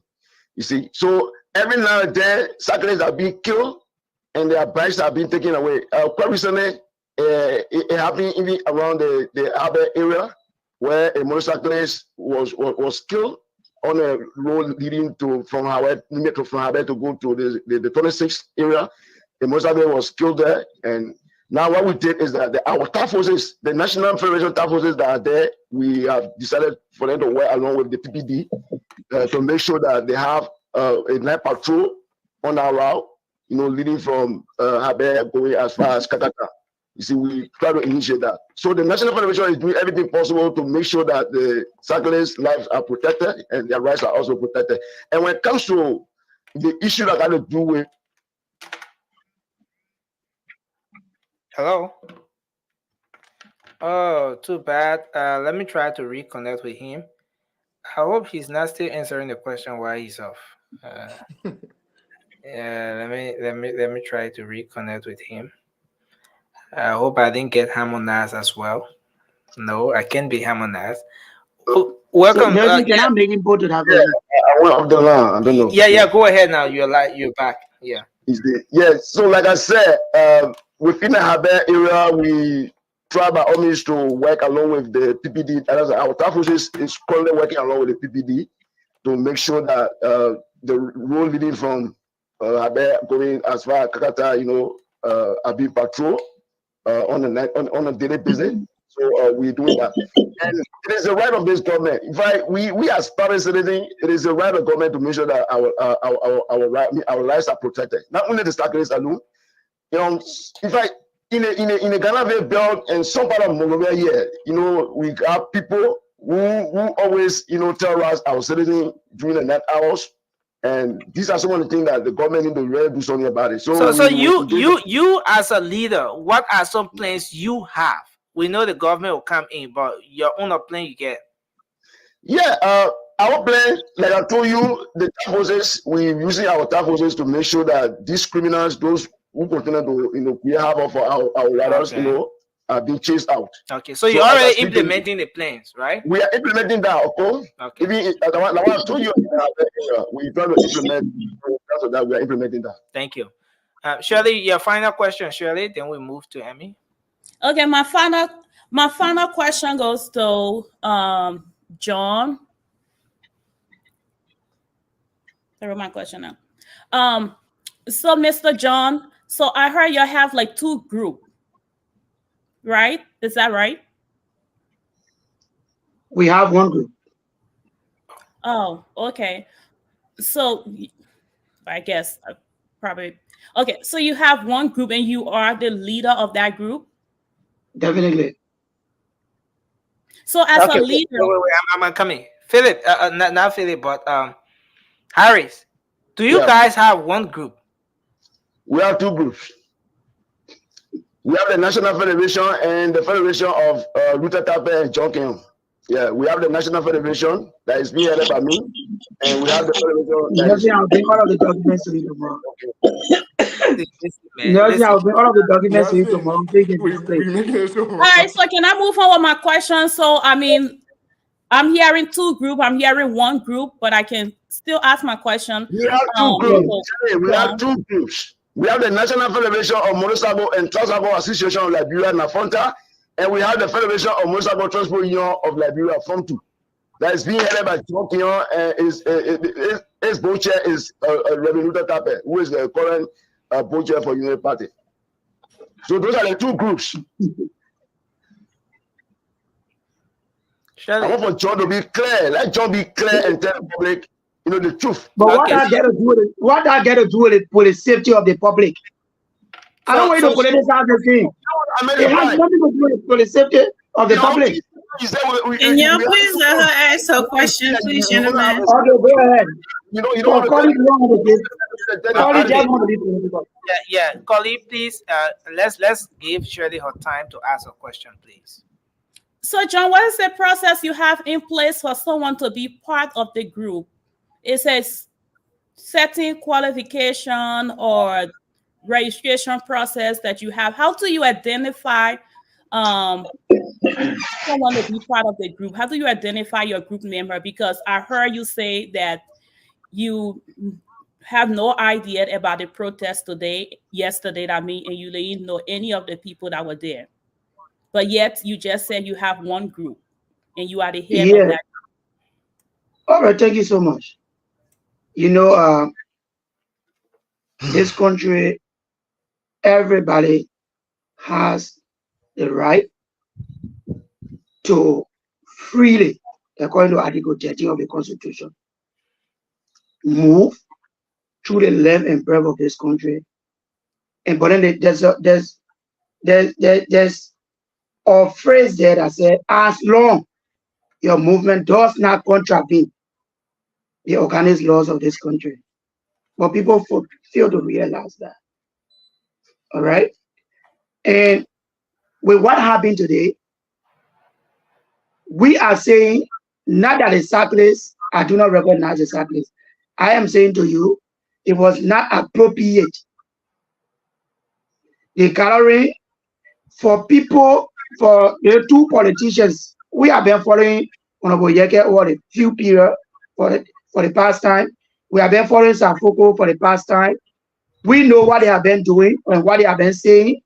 Their statement towards the sustainability of peace, the way in which they speak to the public, we have been following that. And so telling motorcyclists to go on a rampage to protest, according to the Constitution, Article 17, it also gave the right, freedom of association, and also talk about freedom of expression. Okay. All right? But remember also, the Constitution also tell you that where your right ends, another one begin from there. You cannot hinder the movement of the general public, of the where we talk about protecting our commuters, those who we take from one point to another. Okay. The constructive engagement we have been doing, Matthias, is that when the police notice that there are several accidents leading to the loss of lives, especially the one that happened recently on the highway, where we lost two persons, a lady and her son. I went on the scene. It was too pathetic. Well, at the end of the day, I felt so sorry for the loss of that life, and I shed tears. But in the CV as leadership, it is our responsibility to advocate. We told the police, no, it was not timely for you to impose a no-go. So we want you to please give us from ELWA Junction going around highway, going Railway, Somalia Drive, going as far as Freeport. So the only place the police is now talking about, only from Junction to Central Monrovia. But bikes will be running from Concordan Bar Road. You can cross and go Oro, and then you can cross, you go as far as you can even go to town, but you're not using the Mid-Tomo Boulevard. That's the only place. Then there are some things they told us that after the training, you will have to get a lesson. You have to make sure your bike is registered, and you have helmet. When you have your helmet, you are treated and given certificate. You are qualified to run to some of those places. These are systems we want to place. into put into place. But our people do not want to give us chance to oppose system to help us to make sure that the laws of life, let our people stop dying. They put the Harris, oh God, what does Luther Tappe Sevi have to do with accident that taking place and life is being lost? What does that have to do with it? We are discussing the safety of our people. So my sister, it is painful for me to see one motorcyclist life lost as a president. Thank you. It is painful. That's what we are saying with it to the police. We do encourage, but it was not timely. Let's just the next question, please. Thank you. Thank you. Thank you. Rudolph. Emmy, you go. Then we'll bring Rudolph. Rudolph wants to go. Is it okay? Go ahead, Rudolph. No, I mean go ahead. Nelson. Okay. So go ahead. That's fine. Okay, so my first question. Pascal, welcome to the show. It's good to have you on tonight. Mr. Harris on the phone, right? Yeah, Mr. Harris on the phone. Mr. Harris, are you here? Can you hear Emmy? Yeah. I'm here. Okay. So, Mr. Harris, I overheard you saying that you're here to protect the motorcyclists and their rights and everything else. So the motorcyclists have been running in Liberia for years now. And we're talking about these accidents and people dying and these reckless driving every year to today's date, right? So why haven't you then put anything in place for that? And you also said that the government has the right to protect its people. So why then are you fighting the government for the order put in place to protect lives and the motorcyclists as well? That's a good question. I think you talk about accident and talk about what criminals are doing to our cyclists. In the first place, we doing everything possible to initiate training. Like I said, the cyclists need to be trained so that they can get acquainted with the rules of the road. That's one aspect. And when it comes to the way criminals continue to hack them, take away their bikes, it is our responsibility to tell the government. Government is there to protect us. That's why, government uses taxpayer money to make sure that you provide those services for your own citizens. So you will not expect me to be only armed to protect myself or to take machetes to protect myself. It is no, sir, I'm not expecting you. I'm gonna ask you for what you said. Okay. I'm gonna aspect, like I told you, we will continue to engage the government. The cyclists need to be trained. They got to be trained so that they can get acquainted with the rules of the road for their own safety. Accident is happening everywhere. I heard John saying accident happening around the Congotown Route, Rafi Highway. Let me tell you, even in the bush, accident happening in the bush. It's not only on the in the city center. It's not only in Central Monrovia. Accident happening everywhere. So, and that's why we want to get rid of it. One accident took place to Congotown because of that. Thank you. We have excuse to Mr. Harris. Mr.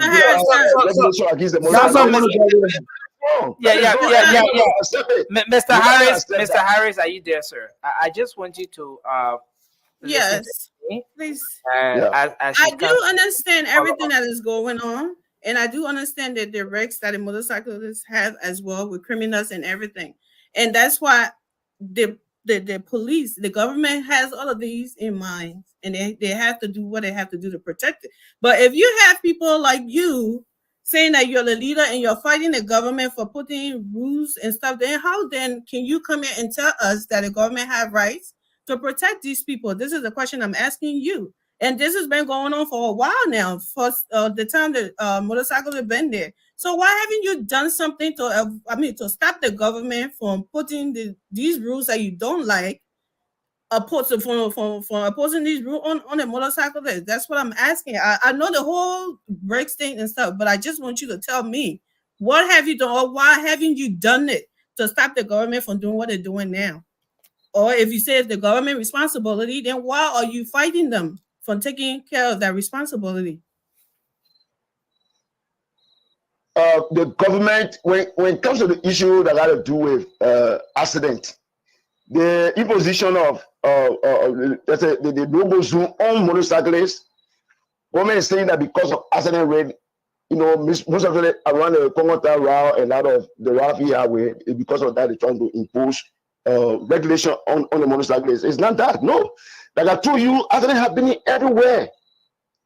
Everywhere around the country, you see accident happening. Even when quite recently when I came from Nova, on my way from Nova, I saw accident.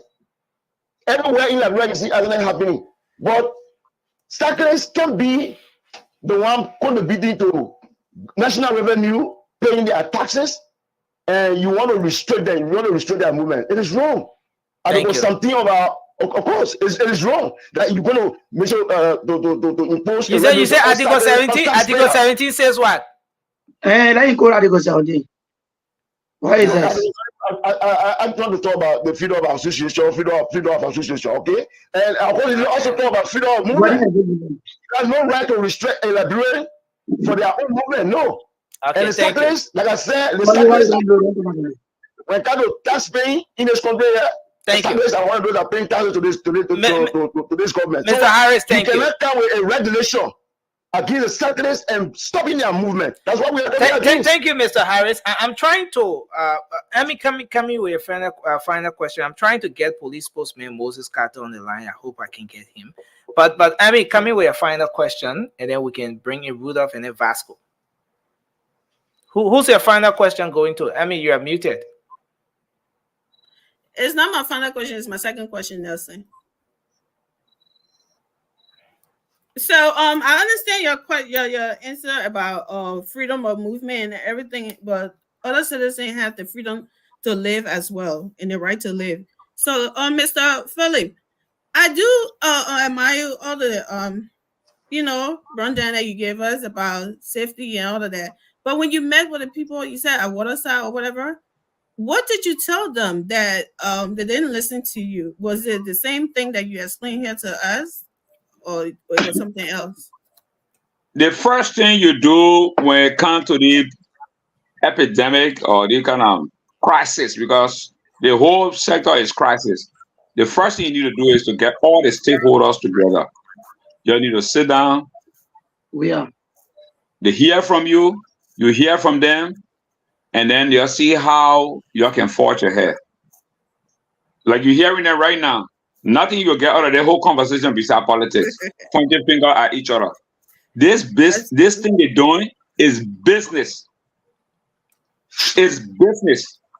I am a member of 4 associations: the American Motorcycle Association, the Alliance of Bikers, Motorcycle Rider Foundation.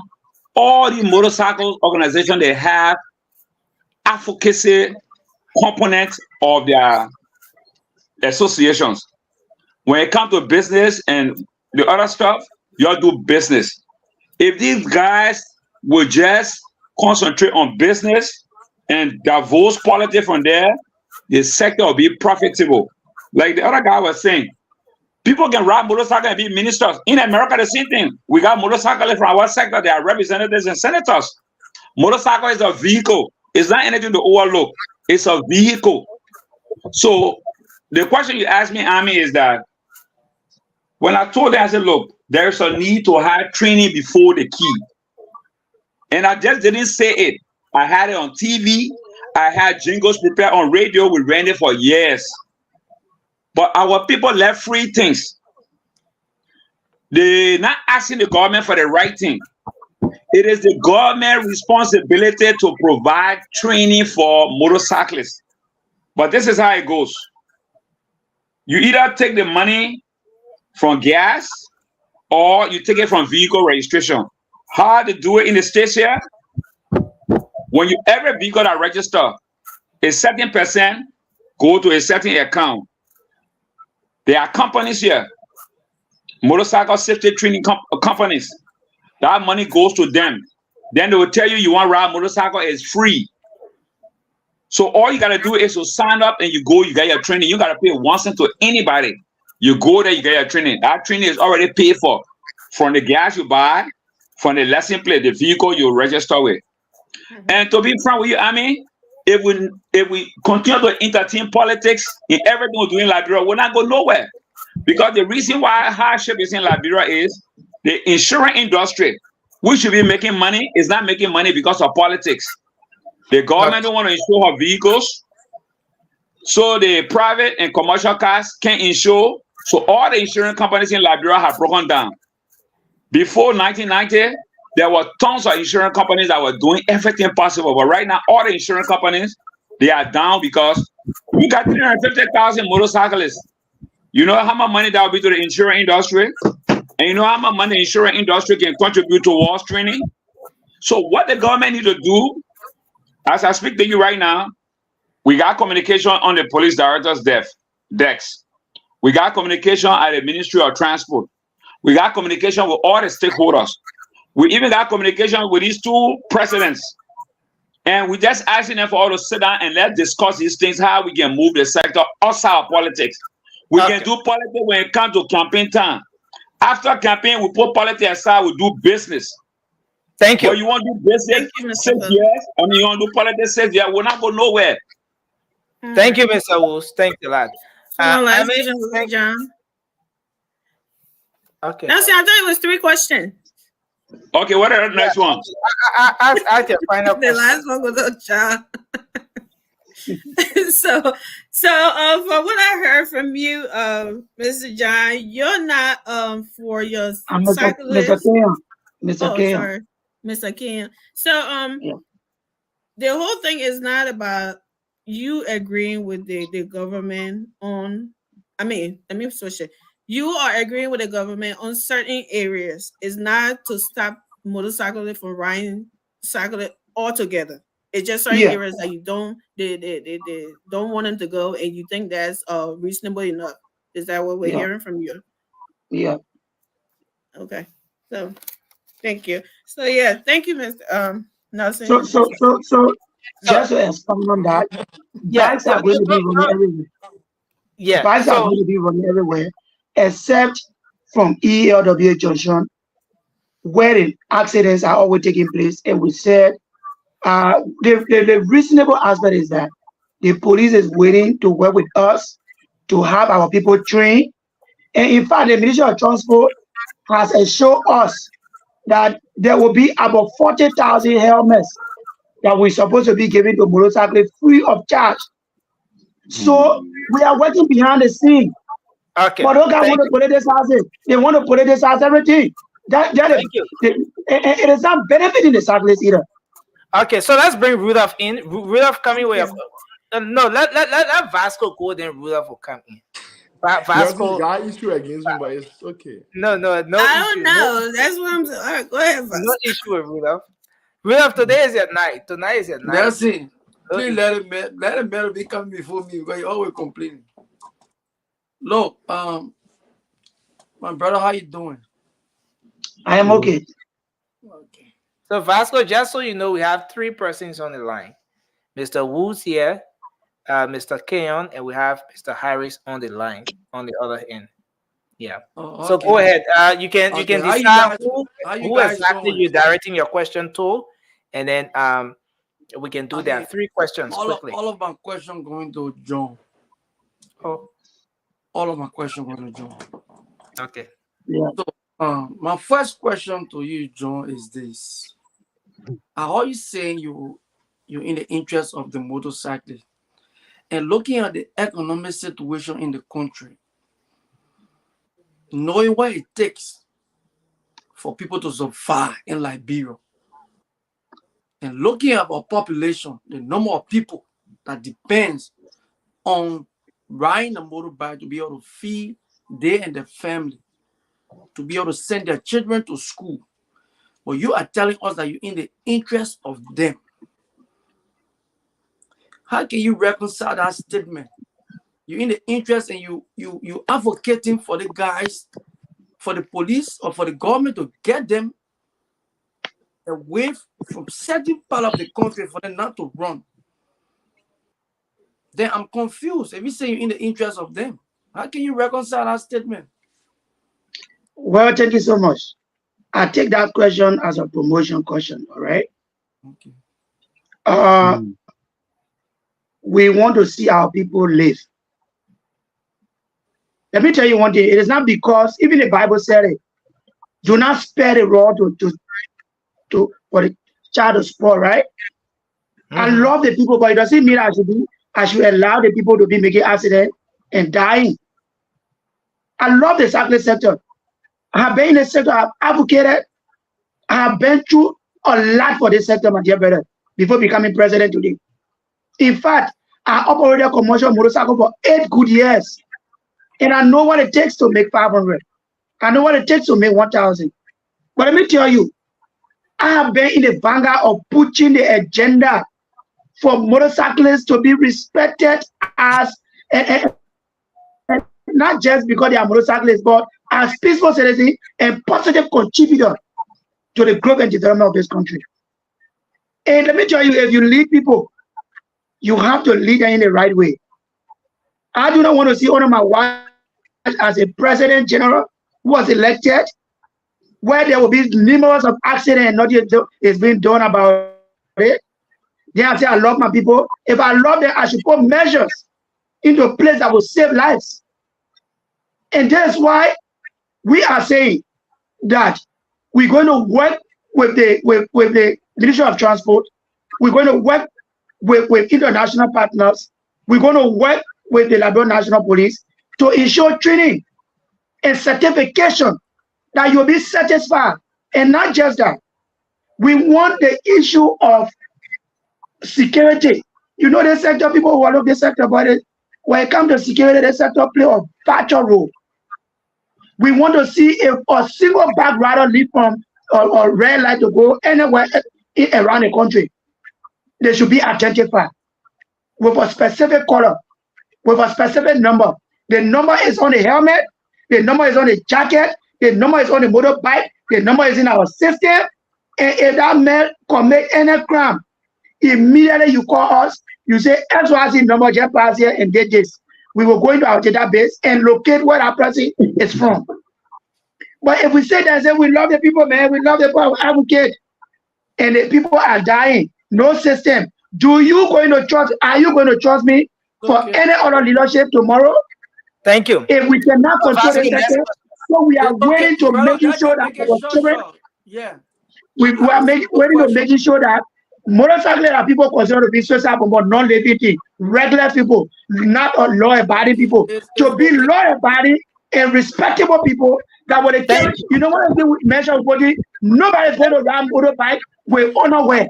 Nobody go to ride motorbike with underwear with slipper. Nobody. Riding motorbike underwear or nothing. I'm going to ask you. You say in the interest of these people, but you're lying there for the government to take an action. Next question, right? Or for not getting a daily bread. My next question is this. Yeah, getting a daily bread. I don't know when you was elected as the chairman, according to your own group that your Luther Tapper is I know he's hailing. I don't know when you was elected. What did you do? According to all, I said the motorbike they have died because of accident. What did you do during the 6 years of the CDC government? What was your advocacy to take the motorbike from the street? Because 6 years, according to you, you are trying to prevent the motorcyclists from dying. So what did you do during the 6 years to stop these people? Yeah. Okay, thank you. I think during my intro, I said when I was elected, subsequently I was inducted into office. I was elected December 15, 2018. And I was inducted into office along with other leaders February 16, 2019.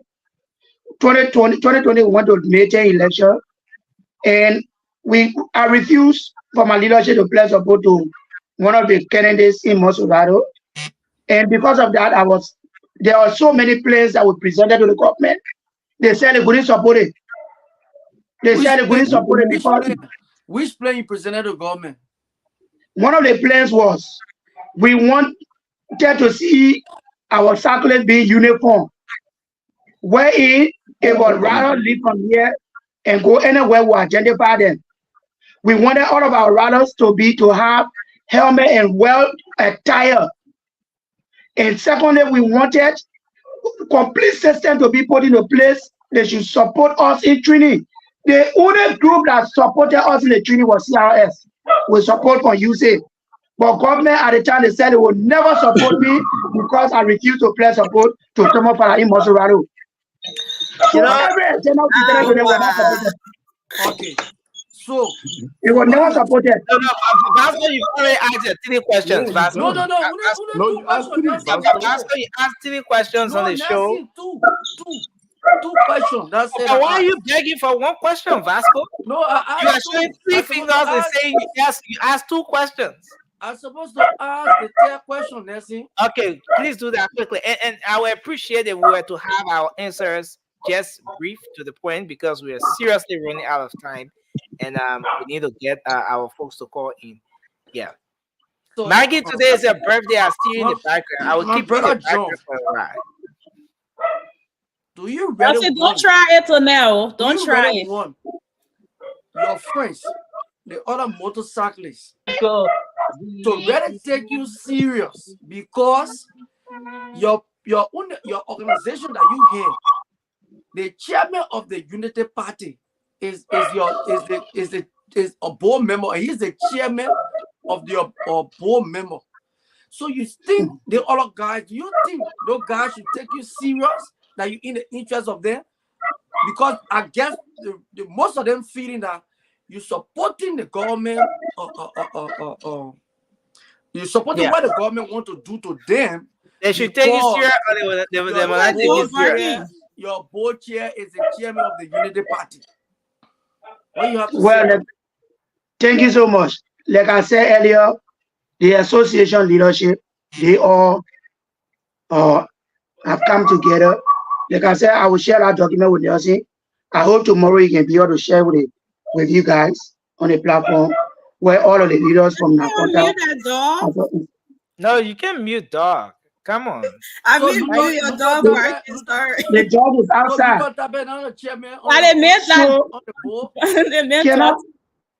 Can I address your question, please, my brother? So, Reverend Ludo Tabe was elected, and Harris is aware. Reverend Ludo Tabe was elected the same way I was elected. As a chairman of the board, I was elected as a president of the president general of the people who have different presidents, and I was elected as president general. Thank you. And at the time, he was not a chairman. Like I said, he was not the chairman of the Unity Party. Well understood. So, Rudolph, please, right? Let's try Vasco. You are going to have extra time on the next edition of the show. Extra time. But please, for the sake of our audience, for time's sake, can you take 2 questions? Can you ask 2 questions? But Nelson, what 2 questions? I will not do that. Like Amy came out with her 3 questions. And everything. I will not accept that. I'm sorry. Go back and rewind it. You will hear how many he said. So no, we started with 3 questions actually, Shirley. We started to. But then you see that me, you got 3 questions back. Okay, so Rudolph, go ahead. Let's hear you, Rudolph, and let's hope we can be just to the point, because yes, I have listened to you, Mr. Woods, and you have an in-depth understanding of this whole transportation sector, and I do appreciate you for that. But you did mention something about color coding, registration to have people running certain part of the country. So, given our struggling economy, don't you think that this should be carried out by the government so as to raise revenue, instead of you trying to limit it to the cyclists and stuff like that? So the thing is a viable sector.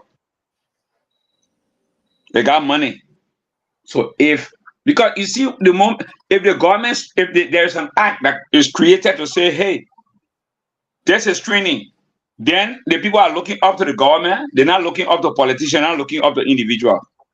But when you gotta be looking up to the minister of XYZ to provide you a helmet, then it's being compromised. So when you don't support that government, then you don't get support. That's why I understand it from you guys. When you support the other government, then you what I call no. Anything that has to do with the people should be from the legislature. You go to the government and say, hey, we want training. In fact, they're not so even ask. The government knows, the government should have, you see, oh my God. You know, sometimes when we talk about the guy taking big salary and thing, sometimes it sounds bad, but if you are taking big salary and you are sophisticated to solve all these problems, the people will not have a problem. But you're taking big salary, you're not innovative, you're not creative, you're not contributing anything to the society. The CEO system from 1962 Can I see old system with that? Over.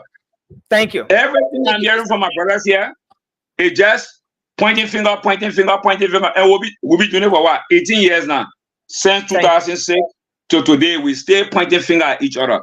So what I think they need to do, which I will suggest to the government, is encourage these people to get incorporated. Let them go as small cooperative. 100 motorcycle, 100 motorcycle. Because when the president is saying, my people, how many times people get killed on motorcycle? Any motorcycle union get in, something for bereavement, other stuff. Okay. My brother, the way people are killed in Liberia, and when you see the way people get killed here, the kind of action that I apply, you look at Liberia, you feel bad. A woman and her child get killed on a motorcycle. Hey man, sorry, it's gone. Those lives are gone. Nothing can for it. Finished. No insurance. The equipment, the vehicle damaged. No. It's sad. Okay. So let us. Okay, go ahead. Yeah, let's take the second question because we're seriously running out of time. My question wasn't adequately answered, but you are the guest. I cannot condition you how to answer. Oh, I'm sorry. I'm sorry. It's okay. I will move forward. So my second question goes to what's his name? The guy who is on the phone. Nelson, what's his name? Collie, are you here? Are you still with us? Yeah, but you gotta be a little bit audible. Yeah. Yeah, okay. Collie, can you hear me now, Collie? Yeah, I can hear you, sir. Yeah, thank you. So, Collie, would you agree that between 2015 to March 3rd, 2018, would you agree that we saw a decrease in accidents and death from motorcycle during the time that the ban was effective? Will you agree? I didn't get the question clear, Chief. Will you agree that from 2015? From 2015. Or during the time the ban was in place, will you agree that there was a decrease in the number of accidents happening on the road daily? The time the restriction was in place for the motorcyclists. Because it's not the first time, though. It was. Will you agree that at that time the accident rate dropped? In fact, every night they will have accident. No, but the rate, did it drop? Did it increase? It did not drop. The accident rate did not drop. Okay. So that is thank you. The accident rate increased. It increased because there was no training for the cyclists. You can just put restriction on cyclists and you're not training them. Okay. So read up the next question. Okay. Thank you for your answer. So my last question goes to you again. Actually, I want to ask 4 questions, but it's okay. So you can ask 4 questions. I am trying to tie all two together, but I can't make it. No, you can't make it. So the protest today, right? Do you support it? And if not, or if so, do you think that the protest, should have been a protest for training on the part of the government instead of protesting for them to be allowed too bad. without training? We lost him. Just hold on a bit. Okay, yeah, please. Rudolph, it's like that question will have to hang in the air. Okay, then if somebody else can answer, hey, go ahead, John. I hope we can. But the question was actually directed at him. Yeah, you're right. His network then can I replace it? Okay, I think he's trying to call back. I think. Yeah. Okay. Hello. Okay. Hello? So you're back on the line, right? John. Yeah. No, call you were saying something about the protest. Yes, I am saying the protest today. Do you think that it would have more of a meaning if it was pointed at asking the government for training instead of just allowing them to go back on the road? Because you just said that the reason why there was an increase in accident, it was because there was no training. But now you are not asking for training, but you are saying that they should be allowed back on the road without training. Do you think that was a misplaced protest today? The issue I do with protest, like I told you initially, I don't know about any protests that happened yesterday. I'm in the know of any protest that happened yesterday. But for us, at the level of the National Federation, we will continue to engage our government. This is our own government. We cyclists, this government is for us. We will engage this government in the most civil way, and they're going to listen to us. So, you got to do it. Yeah. So training. Yeah, or going by in the street, or going by in the street. Which one you think they should have asked for today? I think this will ask for going back in the street and also ask for training. Okay, so if they were to select one to go back in the street or take training, which one you think they're supposed to ask for today? The first thing is to go back in the street. You go back in the street, then but how do they go back in the street? The country is very. You look at economic hardship. Thank you, sir. Thank you. Just say somebody should go for training and with nothing getting on the table of your family. You know what will happen? There are other guys that run it back to send their children to school. But there are other guys that their family and other things. You see? So you can't just stop somebody. Our problem is telling them and they are paying taxes to government. Thank you, sir. Thank you. Maggie, just tell me one question quickly because you came late. We're already wrapping up when you came, Maggie. Happy birthday to you. That's the birthday girl. You gotta give her 2 questions. No, I just want to ask him. He said the training, going back in the street, is more important than having a training. I tend to disagree because if you go back in the street with all training, because I think every developed country, even in the US, you have to have license. And before you have a driver license, cycle license, you will have to go through the training and pass the test before you can even get on the street. So are you saying that the life of those people that have been lost? I lost a very, very good friend of mine from the accident, and my grandmother was hit by the same that led her to be blind. So if we have people riding our major street with all training, so what happened to the life of people that have been lost? We know you have to put food on the table, but life, when it go, it gone. So I think you should be advocating for training to save our people's life. Then to go back in the street and have people killing one another and riding recklessly on the street. Thank you. So Thank you. That's why I can ask you which one you're going to take first, the training or going back on the street with all training. That life we're talking about. Okay. So Mr. Colley left the line again. But again, I think a lot has been covered. We have to take very few calls. Let's take very few calls from our folks out there, and then we'll come back to do our closing because time is fast spent from. Yeah, Nelson, I think we need to be starting early because we got so many questions that wasn't answered. Yeah, so we're gonna have the guys back. We're gonna have the guys back. 05551011075. The WhatsApp number is on the screen there. You can call in now and have your say. So let's go to the line and take our very first call right here. Let's see where do we go. Let's take this one. Hello, you're live. Your name and where you call from. Good morning. How are you? Yeah, morning. You're live.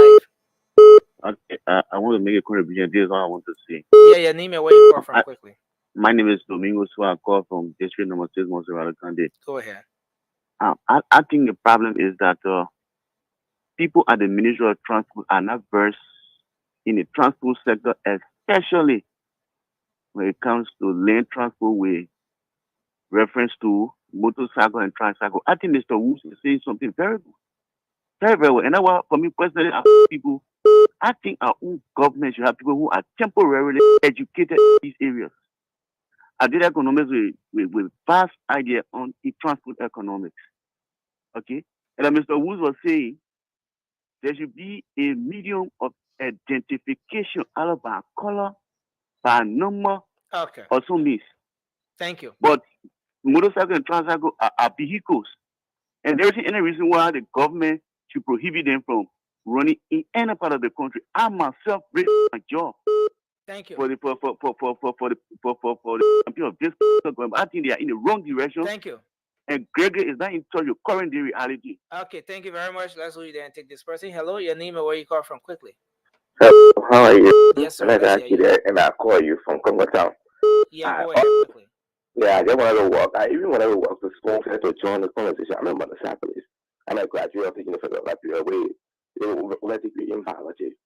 And the stuff is that for me, I can really take a job with me once a day in the country. Because while I can get on motorbike, I will not even be able to carry. There's something I estimate 50,000 talk about motorcyclists. More than that. So just imagine the effect of taking motorbike from the street will be more than the effect of harmonization. Thank you. Thank you. Okay. You're supposed to just cross the road and come in the studio. Let's have this discussion. But thank you. We appreciate you, sir. All right, next time will come. Okay, so let's go back. Take another person from this line. Hello, your name and where you call from? Hello, Nelson. How you doing? Yeah, let's hear you. So the issue is that, let me say thank you first of all for the discussion. But the issue is that, and I thought about training the motorcyclists, training the drivers in the street requires training. If you train the motorcyclists and the drivers in the streets are not trained, okay, because they have a barrage of accidents even more than what you experience. Thank you. Thank you, sir. Thank you. Let's go you there and take go to the WhatsApp line and take few calls. Hello, you're live. Quickly, let's hear you. Thank you. My name is Soare, Pilar Soare. Okay. And let me say thanks to those various guests on the platform. But you see, it's very somehow. Sometimes we need to take on the kind of a politics we put inside certain sectors. You ask the brother, he said he wanted the guys to go by in the street without no training. It's very somehow. I think people need to think out of the common Liberian with Mr. Colley.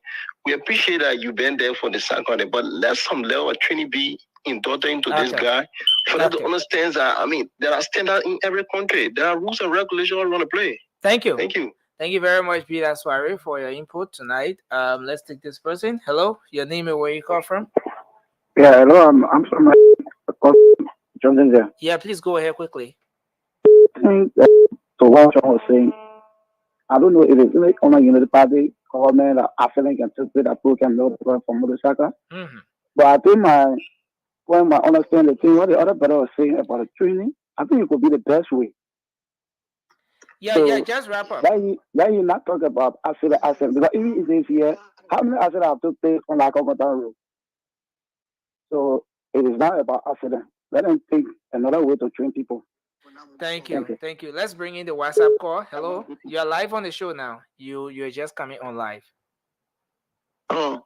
Yeah. Yeah, hello, you hear me? Yeah. Okay. I'm trying to say that Liberia. Yeah, please say your name and where you call from. Yeah, if they mind their stomach, what will put on the table?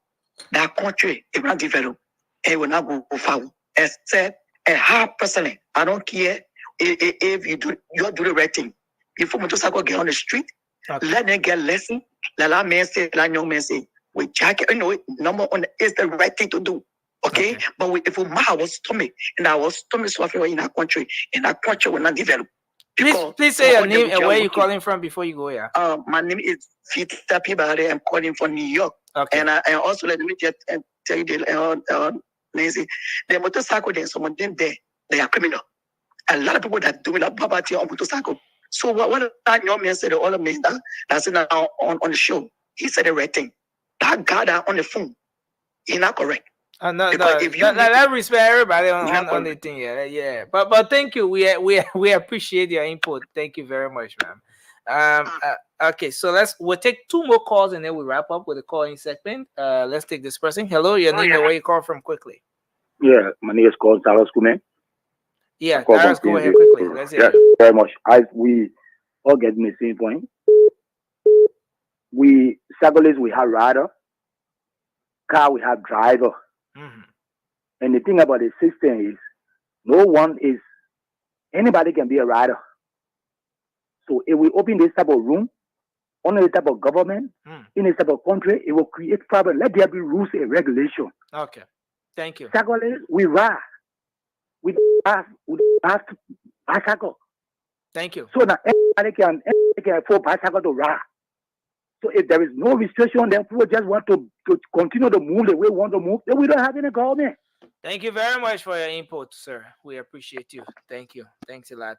I'm sorry we're out of time. We have to wrap up, do our closing now. So let's start with the man on the phone line, and then we can continue the closing from onset. Mr. Colley, you want to do your closing just before we let you go? Hello? Mr. Colley, are you here? Oh, Mr. Colley. Yeah, I'll open it up again and I get him to do his official closing. But let's have I wanted you to do your closing, John, but let's see if we can have oh, okay, it keeps saying network busy. I don't know.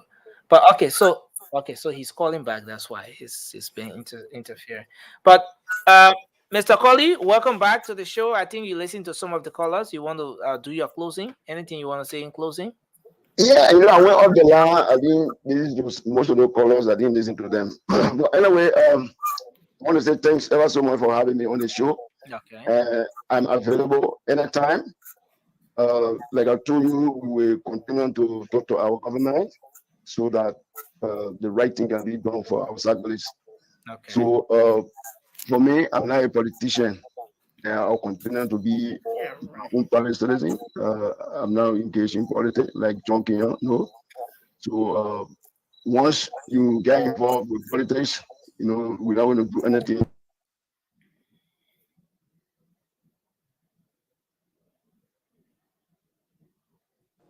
Nelson, you going? Nelson's fault now. Nelson is gone. Oh my God. Mr. Phillip, can you please, our moderator, I think he slipped.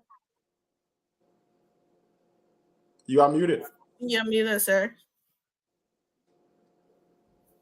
We can't hear you.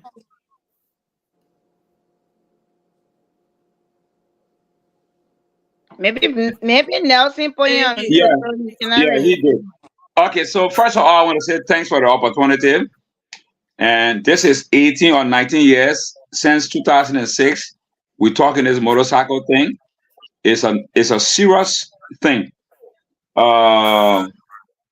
People get killed like cats, like dogs, wife, husband, children.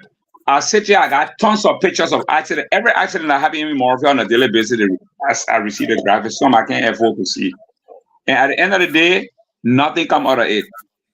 The people that kill those people, they get up the next day, they're in the street, driving another vehicle or driving another motorcycle.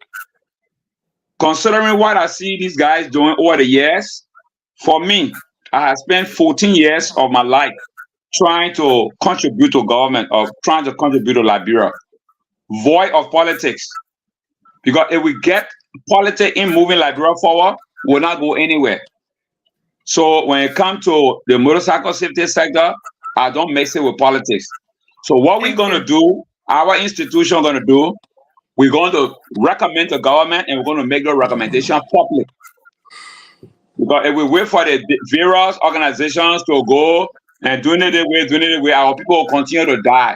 So when we make the recommendation, the government can listen, then we'll find other means to take other actions, other peaceful actions. Thank you. Thank you. Thank you for coming. Mr. I can't see any. Keon? Is that it? Yeah.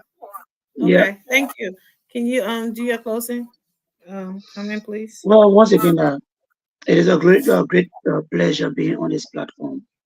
I don't know how I've always wished to be on this platform, and I hope, and I want to extend my request as the head of the cyclists to see how best you people can have us included on this platform so that we can continue to provide education for our people. So Nelson and the Spoon family, we extending our request that you please allow us to form part of this platform so that we can always provide education. Now, when it comes to the training, we support training, and it is painful. Take, for example, you are a mother, your child is sick, you take them to the hospital, and you see your 3-month-old child is being injected. I know how painful it can be. I will not be happy that exactly will not get from certain places. But guess what? I do not also want to see people die. Because what is so paramount to us is that when the people are alive, the daily bread they said they're looking for, they will definitely get it. But when you are not safe, you go right, and at the end of the day, cover bay, you meet your untimely death. How are you going to sustain your family? So our paramount concern here is how they can be trained, how we can work collectively to making sure that we have a safe society where Liberia can be recognized by international partners. So we condemn the act of violence as an institution that is legitimately recognized, both international, as you may be aware, we are registered under the federal government as a federation, and we have our UER code. So not just in Liberia, we are an international organization. So with that, we are concerned about the safety of our people. All right? Whatever that has to do with what our brother recommended, I'm going to work with him. My first interaction with him on WhatsApp, I told him that my arms are open. When I was elected, I told him, I said, I'm open up to whatever discussion for training for our people. We have been doing it, and we will continue. But when it comes to system in Liberia, nobody wants system. As long as you want to post system, they will fire you. So as a leader, I want to muster the courage. Even if my own people who elected me, some of them will go as far as insulting me. We will do the right thing that the general public, international, will support us. They will see it prudent to feel comfortable to come and invest. We cannot allow the sector to always be the way it has been in the past. So if people consider that to be politics to say because we want system to be in our sector, so be it. But the life that we're saving today is very important. One life loss is a loss for Liberia. So we do not want to see our people dying. So as a president, once again, I'm happy that you guys have me tonight. So we extend our request that you please consider me on the. I didn't do that. Conform to our own running on some radio stations. But right now, we are financially incapacitated to continue to run because we are being supported by one of our partners from England. But our radio show is not running again. We will talk about that in the back, Mr. Keon. Yeah, so we beg. So thank you. We appreciate you coming today. You because thank you. Yeah, you guys can log off now. Now she talked the button with him. I can't log you off.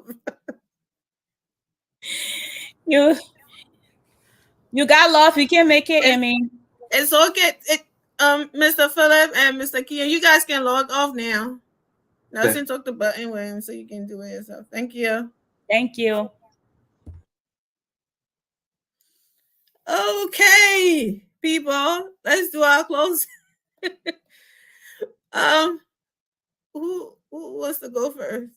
Happy birthday to the birthday girl. Do you the honor? Go ahead. I hope we're on radio. You're right. I don't think we're on radio. Yes, we are. Oh, okay. No, when Nelson gone, that's. Go ahead, Maggie. Nelson, you want me to close? Yeah. I'm just happy to be here. I have nothing much to say because I came. I came late, but they and I joined the conversation late, but they motorcycle stuff is ready. It's a big deal, especially for me. I lost someone dear to me. And I don't even like to talk about it because it's very hard. And I think our people back home should work with whoever organization, the government, for training, and people need to start to wear the helmet. Helmet is important. Even children riding bicycle, we have to buy the bicycle and the helmet and the knee pad, the shoulder pad, the whatever to protect. So I think this time, I mean, I don't know if the rider wearing helmet, but I think it need to, be applied to both the rider and the rider and the passenger. Thank you, Maggie. I mean, safety comes first. It saves life, and training is important. That's all I have to say. Amen to that. Go ahead, Rula. Oh, okay. Thank you. Happy birthday, Maggie. I wish Thank you you. long life, Godspeed in all of your endeavors. Thank you. So this whole thing about bike business, I mean, it's just funny because so like me, I learned how to ride bike in 2014. But since I came to the US here, I mean, the only reason why I have not gotten a bike yet to be riding around during the summer is because of the many steps, the many requirements that I have to go through. The other one to even get license. I mean, so sometimes I can be like, it's not even worth it.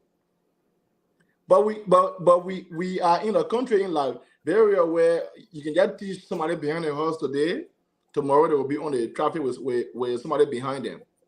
Unbelievable. Riding. And those bikes, they are used as modes of fast transportation. Doing traffic, that's when they can make their money. I was surprised. I mean, and the other people on here, I came here, I see that when there is traffic and somebody is on a bike, they will be waiting. They will go in line without traffic. I was like, wait, is this real? Yeah. But in Liberia, what I saw and what I was used to is that during times of traffic, that's when the bike man can make money. Because they'll be going between the cars and then like this on the principal streets.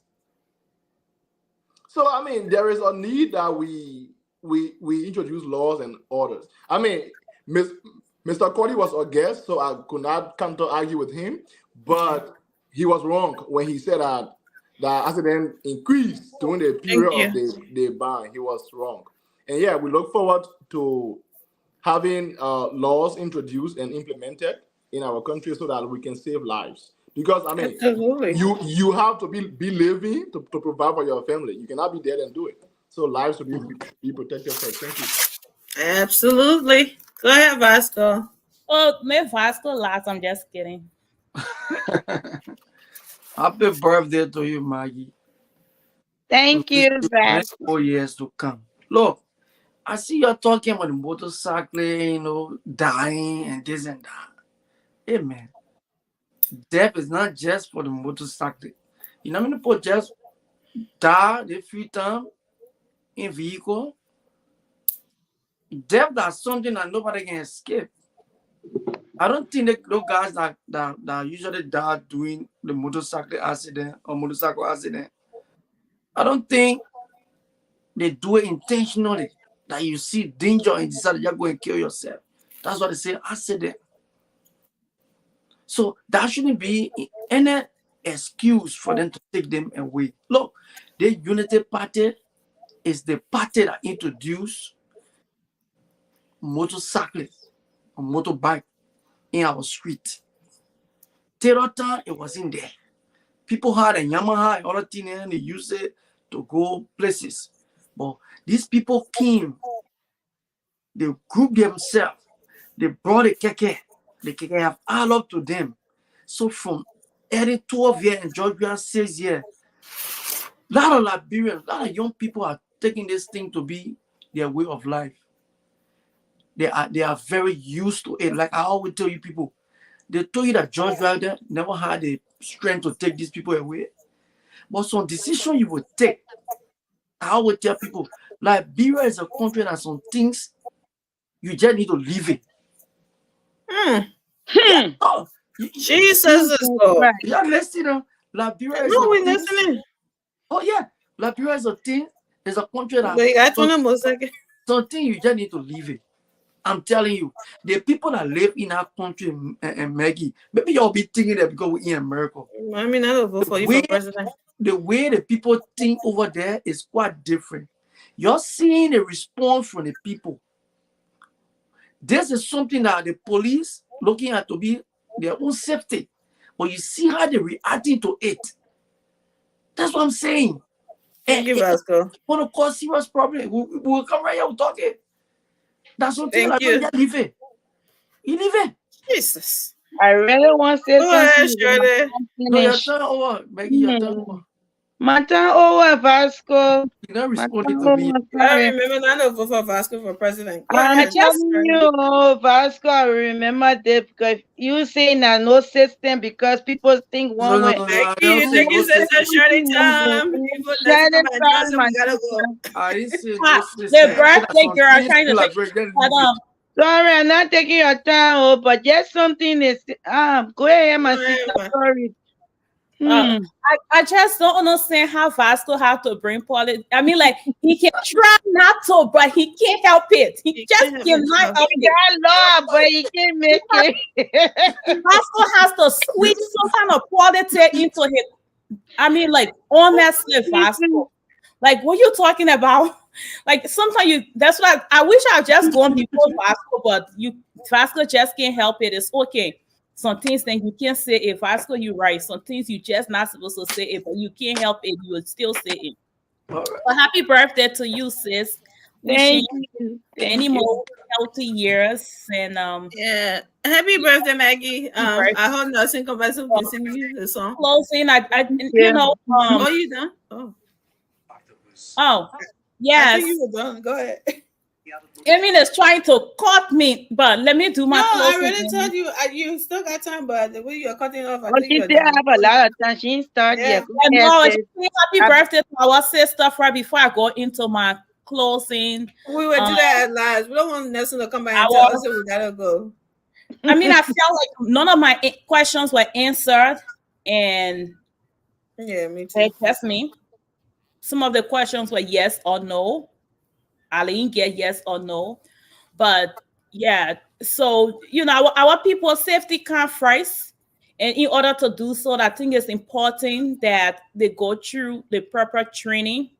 And Mr. Wu have such a great plan that he wants to implement. So I just hope that he said he has letter written already to the police chief and to some other people. I hope they can look at that. We don't even say have like roads that are wide enough to have regular cars on it, and then we have like motorcycle taking over the road. So Ruda was right. Over here, if you have a motorcycle driving behind you, he's gonna wait. He's not gonna overtake you because he can go in between cars to pass you. He's waiting. We all gonna stop at the red light. When the red light changes, we all gonna leave together. So I think just having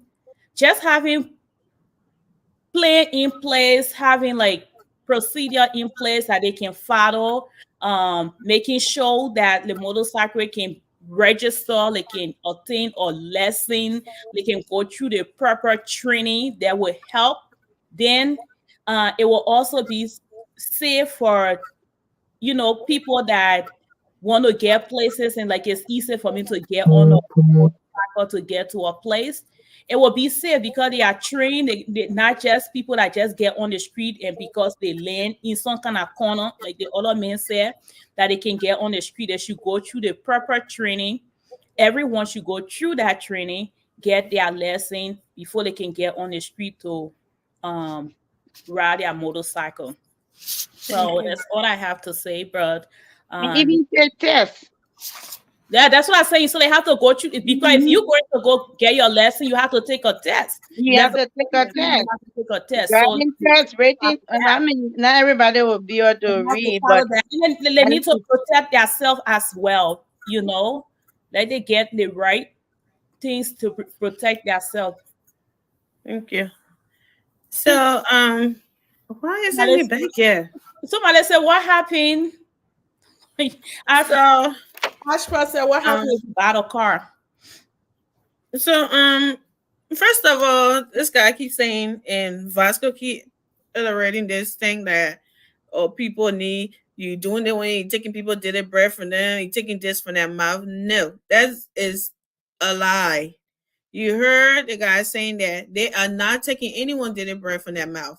They are not stopping anyone from riding bike. It's just certain area that is restricted for is a no-go zone. They are not telling them there's no more bike allowed in Liberia anymore. So let's not mislead the public and start telling them, say, oh, you're taking did it breath from their mouths and stuff like that.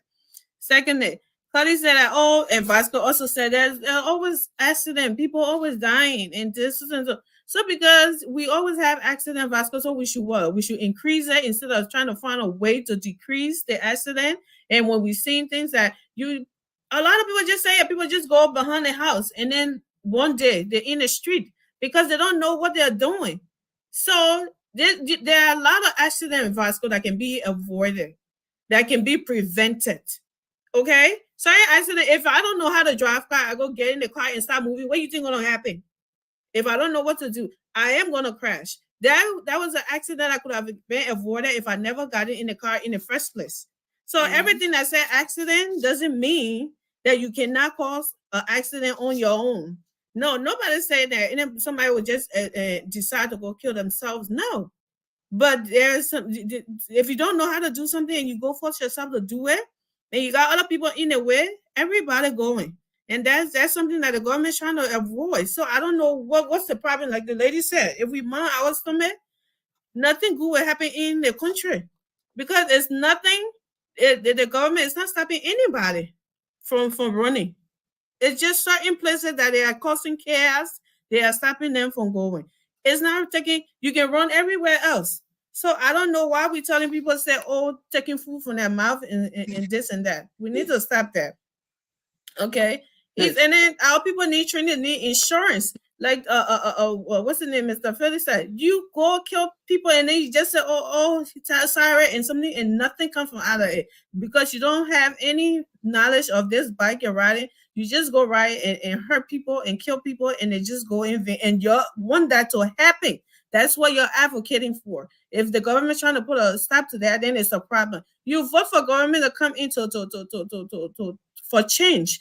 This guy sat on here and said, oh, we voted for the government. The government has the right to protect its people. But the government is trying to protect its people now. And you're fighting against the government from doing that. If you had the mental or any means of doing that, it's been what, 18 years according to people? Why haven't you done any of that yet? And all the accident and all the irregularity going on taking place. And then when the government tried to do so, the government, who you said had the right to do that.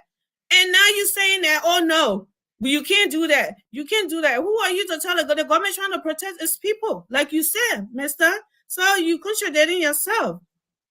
Okay, there's nowhere in the world people want free. Everybody want free things like in Liberia.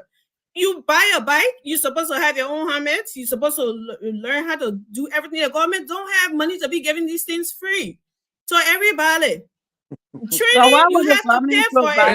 Okay, the government don't have to give you free helmets. You have to buy your own helmet.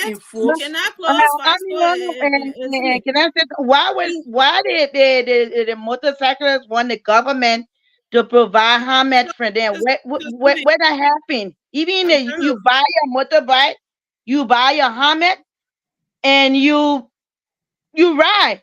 I never see in this country we are that the government provide helmet for the people that riding. It's not the government job. You chose to do that job. Let me finish before I lost my thought. So the government is not entitled to give you anything, any safety issue. You buy the bike, you're supposed to, the transportation minister is supposed to make you to learn to have a driving permit, to make sure you take tests on something and have a license for it before you even put it in the street. They're not just supposed to let anybody to just go credit bike or go to a bike for credit and just jump on it and just put anybody on it. That's not right. And he said, oh, there is no job in the country. Oh, there's no food in the country. So you should kill everybody. You should harm yourself because there is no job. When you're dead, how will you get a job? If you're dead, how will you feed somebody? How will you school someone?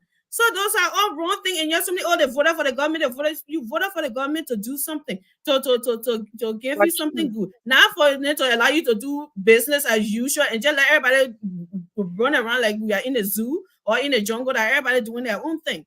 No. Okay, and the guy on the phone kept saying that, oh, and somebody, me, I'm not a politician, I'm not this. Yes, you are, because everything you say, you keep bringing politics in there, you keep bringing something in there, and the guy, you support that, the guy support that United Party. Why are you disturbing me, Vasco? Let me land. Okay, you did your closing. I did not say anything to you. That's very disrespectful. You're making me to lose my talk. So, like I was saying, you support that CDC, the guy support that United Party. Why are you mad? If this law that going on, I don't see anything that got politics to do with it. It's looking after Liberians, and that's what is going on. And I think we need to pay attention to that. Then putting bikers that support the CDC in the street and say, oh, that all bikers getting mad and going in the street to protest. They need to stop that and put Liberia first. The election is over. I don't know. I never seen any group that's so hard to get over or losing. And let things go. Everything they won't play politics. Election is over. It's time to fix Liberia. JMB ran on fixing Liberia. JMB ran on doing the right thing. JMB ran on rule of law, everything. You got to allow him to do it. Just because you voted for him, you cast a vote for him, doesn't mean he should allow you to do the wrong thing and just be running around. So we need to know that and stop telling our people the wrong thing. Maggie, you got anything to say about that? Yeah, I got nothing to say. And brother, like I said, I love somebody there to be from the same motorcycle. And yes, they see the risks. They see the risks and they jump into it. What happened to my my friend? This motorcycle man saw the big truck. His little cycle decided to jump in front of him. Then through the, I mean, I don't know how he did it. The boy fell off the back. The car is locked there, but he already died. But at that time, that truck was going to mash his head. He mashed the foot that carried that ball 6 feet today. 6 feet. The United Party brought motorbike as well. It doesn't matter who brought motorbike or that. They have a motorbike in most of the African countries. Nigeria, one at a time, guys. All those places. But you see them putting in the Ryan with helmet. And they even have the passenger there with helmet. Why we cannot put safety first? So if you ride reckless, if you want to, say you want to put food on the table and you go ride and something happened to you. How will you put that food on the table if you didn't get a proper training? Everything you need training. Even to ride a car, you need training. You have to go to driving school. You have to go to driving school before. Then you go there. They test your knowledge. Thank you, Maggie. There you what he gotta say. Yeah, go ahead. Rating and on the road. They test you. The same thing with driving with motorbike. They have to do the proper training and follow the law. Go ahead. There you we gotta say, Vasco. The other fish you're frying here. I don't get nothing to do inside. I even saw I told you the last time. Ain't no way Baka they want to beat the drum. Let it go ahead. That rescue. I just feel for the motorcycle that all because they were running. Oh yeah. Our past sorry we made mistake. Today down the singing, the telling George we are sorry. That the motorcyclists that voted for George Weah and the guy that supported the CDC guy that were on the phone, they're the one who put in those motorcycles that voted for George Weah together. We're not stupid here. Don't even go. We heard them. We heard them. And they will listen. They will put something together and make it look like that all motorcyclists are going. We saw the guy here because this guy brought another group, so we know where this is coming from. Okay. You also said United Party brought motorbike, right? So if they say United Party trying to get rid of it or trying to fix it, why can't you leave them? I leave it. I'm not talking. Okay, then stop politicking it. Stop making out of politics and making it look like the government. Don't something. But now I think we should be more focused about safety, and I think that's what the government trying to do. Solo, Solo, first. please, I mean, So because if Solo, you're alive, you'll be able let me some to stand comment for to your family. Nelson come back.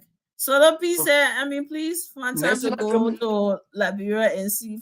Solo, I was there last year, guys. I was there in March. I can't even Trust ride. me, let me answer Solo. Trust me, every car that I got in, when the bikes, I was holding on like this, like I never ride a car in my life before. When the bikes going, like they come in, and that was my first time. So in 25 years to go back home. So I know what that's why I was happy about the law when I heard it. I don't know, ban or restriction, whatever it is.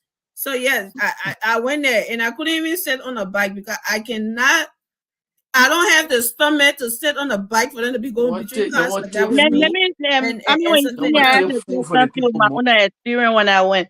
When I went Liberia 2013, my friend, was it 2013? Yeah, 2013.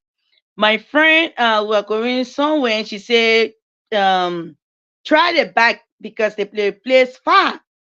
So I said, what the bag? When the man came, before I could put my foot there, you know, he told me, oh my, if you fall down and on you, I pushed my foot, but I said, I told my friend, I said, fellow, I'm not riding, we will walk. She said, the place far. Then, you know, he said, hey, Lola, you just come, you know how to sit down on back. So what kind of training you telling your passenger? It didn't sit down the rail with the foot and it on There's them. no training. Like I said, that's the moment he said that. I told you, I said, brother, sorry, yeah. I was trying to do this for my friend. I'm not even gonna try it. I couldn't do it. So my I ain't even go. My sister called a bike guy that she knows says for me to do it in the neighborhood. And then when I got on the bike, I hugged this boy like his arm, everything. I was like this. And he said, "But B said how I supposed to go now." I said, "But then put me now. If you can't go, far looking." I said, because I am not sitting leaving. If I go on this floor, you going with me. He said, but the way you wrap it around me, the snake, how am I supposed to go now? Because I have, like, I hugged the person, like, he couldn't even I didn't get on. I was trying to get on. And then when he made that statement, the first thing I asked, I said, where is your helmet?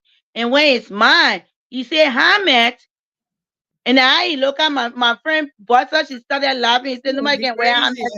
I like, I'm not trying it. No way. I know nothing about the military here. Where I keep calling. You calling him? Maybe he's trying to come on.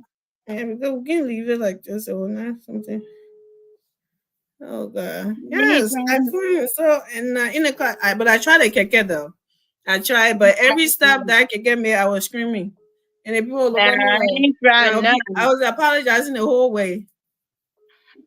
I was apologizing the whole way. Come on screen, I'll go, why? And they'll look at me and say, oh, sorry. And then they'll be so they knew I was kind of just kind of like, oh my god. That one the man told me, he said, oh man. He called me oh man. Oh, I look at see thinking like oh man, who that oh man. I can try at least an umbrella on wheel. I can try that one. I tell my friend, I said, Philina, how they can ride it? She said, yeah. I said, I'm yes, not trying I went on Beginner Highway. I went outside Monrovia. I went to I almost went. I didn't go in marshes today, so but I almost went into marshes. So yeah, but I was in car. It was not. Yeah, I can even try that. I can try it. The bike is a beautiful thing. I mean, people enjoy it, but with a proper training, and it's. I mean, nobody's saying not gonna stop. No one is saying that. No, I can't try it. My friend, no one is saying that whatever they're doing is gonna stop bike accident forever. No, it will happen, but once in a while with a proper training, at least people will be a little safe. People will be comfortable a little bit. People would be, it'll be much better if the government had the money. I would say they should even put bike, something on the side of the road for them instead of just telling them not to, to just stay on that side. But this is like what we're talking about. Even in the US here, they have bike You can, when you look on the road, you see Yeah, but bike US lanes. now. That's why I say in Liberia, Yeah, the government had the yeah, money you see bike to do lanes. that. To do And they that. have to have at least a helmet, something to protect themselves. How will you be riding a bike and you get nothing to protect? No gear, no foot pad, nothing. AJ, For the passenger too. AJ, I do have a PTSD. You're right. I do, because I promised myself. I asked nursing to put. I took a picture on the bike though, but I will tell you when they took my picture when I was hugging that person, like something. they took my picture. I got a picture. I'll get the nursing to put it on one time. And when I got you here sweating everything on me, I was like, "Oh Jesus!" I even I was getting on. He said I Who was said I getting care? on But the I swear, wrong I way. was hugging him. I was like, and he said, I "But didn't B even said I will go now." get I on. said, "Because if I'm falling now, we two are all going." He said, "But I can't move." Or I said, "But just My put me." son was in Liberia. When I called him and he said he on the back, I said I will call you back. I will call you back. He said no. I said no. I'm not coming. I always just say, why you even riding back? Because I think when I hear it just frightened me a whole lot. I thought My my thing experience, is, man, tell me say if I fall out on my own, I like what? my thing is that I think for me, I think I was, once you're used to it, once you're in that system, I think You get it's used to you it. get used to it, because I saw girls sitting on the women sitting like they not holding onto anything while those boys are going like this. They're sitting, and I'm like, what? Like they are so used to. You see, like two little girls, two little boys. You see women and their children there with babies on their back. That's the one I had me. I did. I'm gonna die. I'm like, what if that baby falls? What if that? See me acting like a little crazy woman in that. But I'm pretty sure when I spend more time there, I was gonna get You used end to up it. right. But that's the thing though. You cannot have more than the driver and 2 or 3 people on the same bike. Who told you that? I saw that. I saw if not 3 or 4 persons sitting on one bike. They need to stop. They need to stop at least the rider and 1 passenger. Yeah. Maybe I don't even know 3. I'm trying to picture the I can do bike. 3. Look I at can the see seat. 3 because let's say if I was traveling with my son, my daughter, and then Natalie, please stay with us. If I was trying with those and I need to get somewhere with my child, then maybe my child can sit in between here. But another person sitting in the back and all that's too many people on one bike.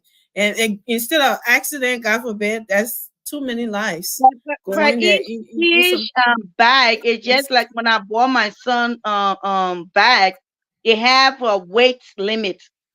They can tell you the I maximum. don't think they be measuring that in Liberia. That's what I'm saying. You on your So own with that one. if How much the money bag a was person? for, How much let's money a say person can 200 get? pounds, right? Let's assume 200 pounds, and you have one person with 100, 150, and another person with 150. Then you get another person.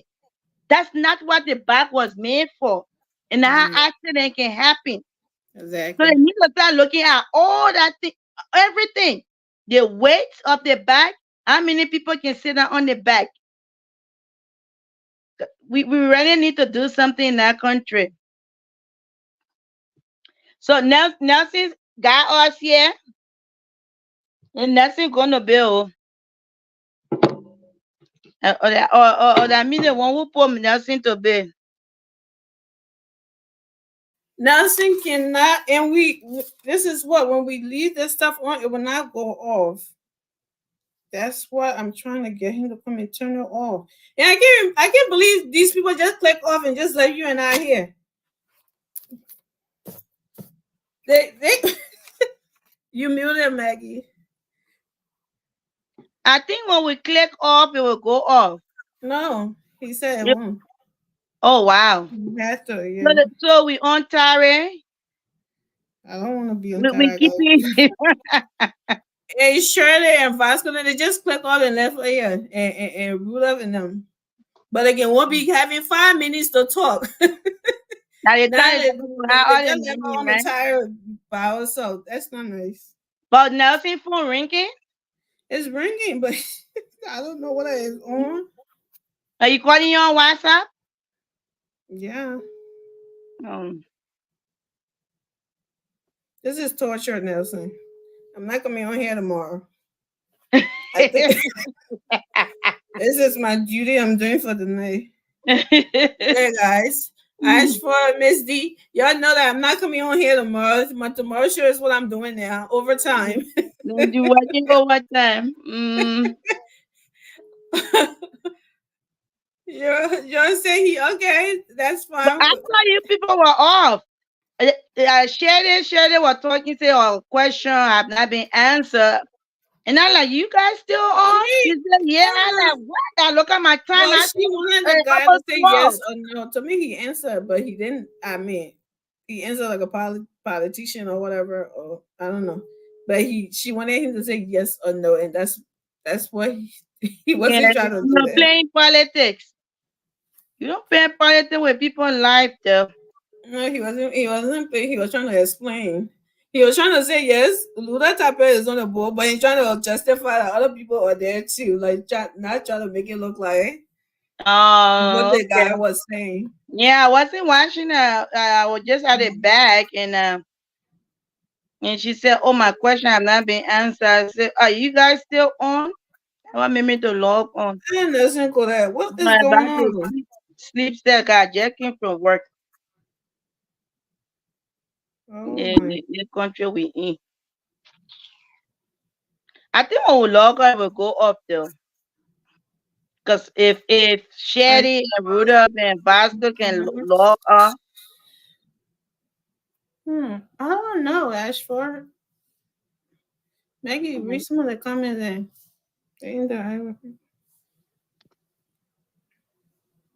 Maybe you might know the answer to that, to what Ashford is asking. Oh, do my face like different before I can read it. I have to zoom in if I can see comment. My eye not good. And you see nothing running. When he said we are really, really, really out of time. We are really, that's what he can be trying to avoid. This thing here right now. Okay, it can set for a specific time. Yeah. And if he doesn't turn it off by himself, even if you're not logged off yet, it would be something would be on. Wow. Yeah. Yeah, I'm trying to call him direct. Let me see if I got some bus. You Let's see. I can try. I don't know if I get credit on that my direct library, something I can use. I think I have. I have to turn the phone off to do that. He set up my daughter picture up to her birthday. Oh, she's the 18th? She doesn't want me to post her picture. She said I posted her brother picture. She didn't like it. But I was gonna sneak it up. She's the 18th. Nelson. Yes. Come closer. Today we tired. We asking you to please take off. Nelson, he asked me what I guessed. Then all of them left. Yeah, they already closed and left, and you still got us here. You talking about something? Please come close. Oh, Nelson forgot about us. Forgot about the show. I ain't blaming you. The time. But why you guys started late?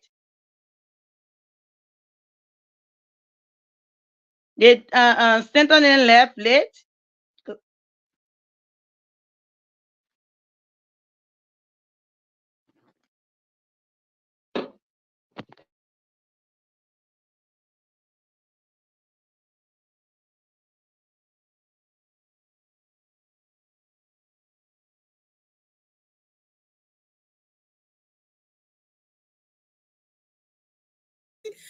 Maggie, I will deal with you. I can't believe.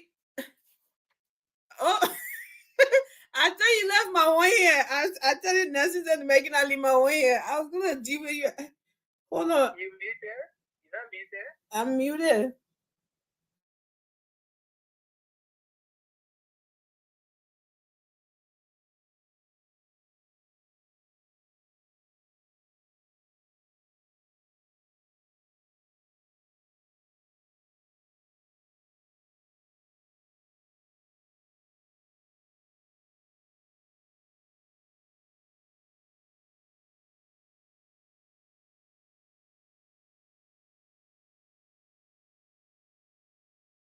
Let me read it. What Nelson said, you coming? Nelson shouldn't make me spend my birthday on here though. That's not what I come for. Nelson, is this? Yeah, let me see that. So I want to do something here. Oh my god.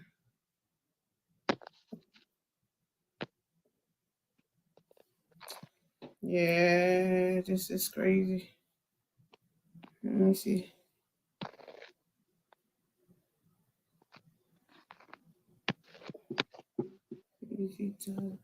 Nelson got love, but he can't make it. He's trying. He said, "No matter something not picking up, and the internet not something so." Oh, so maybe the internet dropped from the end. I gotta see what I can. What about mobile? Can mobile turn it off? If I don't have control of mobile, I know, right? We both don't have no control something on there. And that's why you guys should have control over it to be able to turn off. But it have to be turned off in Liberia probably. Mm-hmm. Because there's something here from the station. That's where you have to. But Nelson, you just called someone there at the station. I guess he's still there. He's in the station. Wow. Let me see. Hold on, I'm trying to.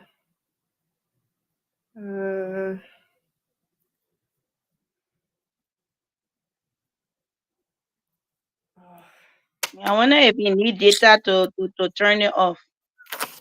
That's what I'm doing. Let me see what You think his data went off or what? I don't understand what I'm not. Come here, Maggie. Me try to get this thing. It is on my. Ashford, are you guys still here? Yo. Are you guys still here with us? I told you I'm not coming tomorrow. I served my time already. Time and a half, man. This is overtime right here.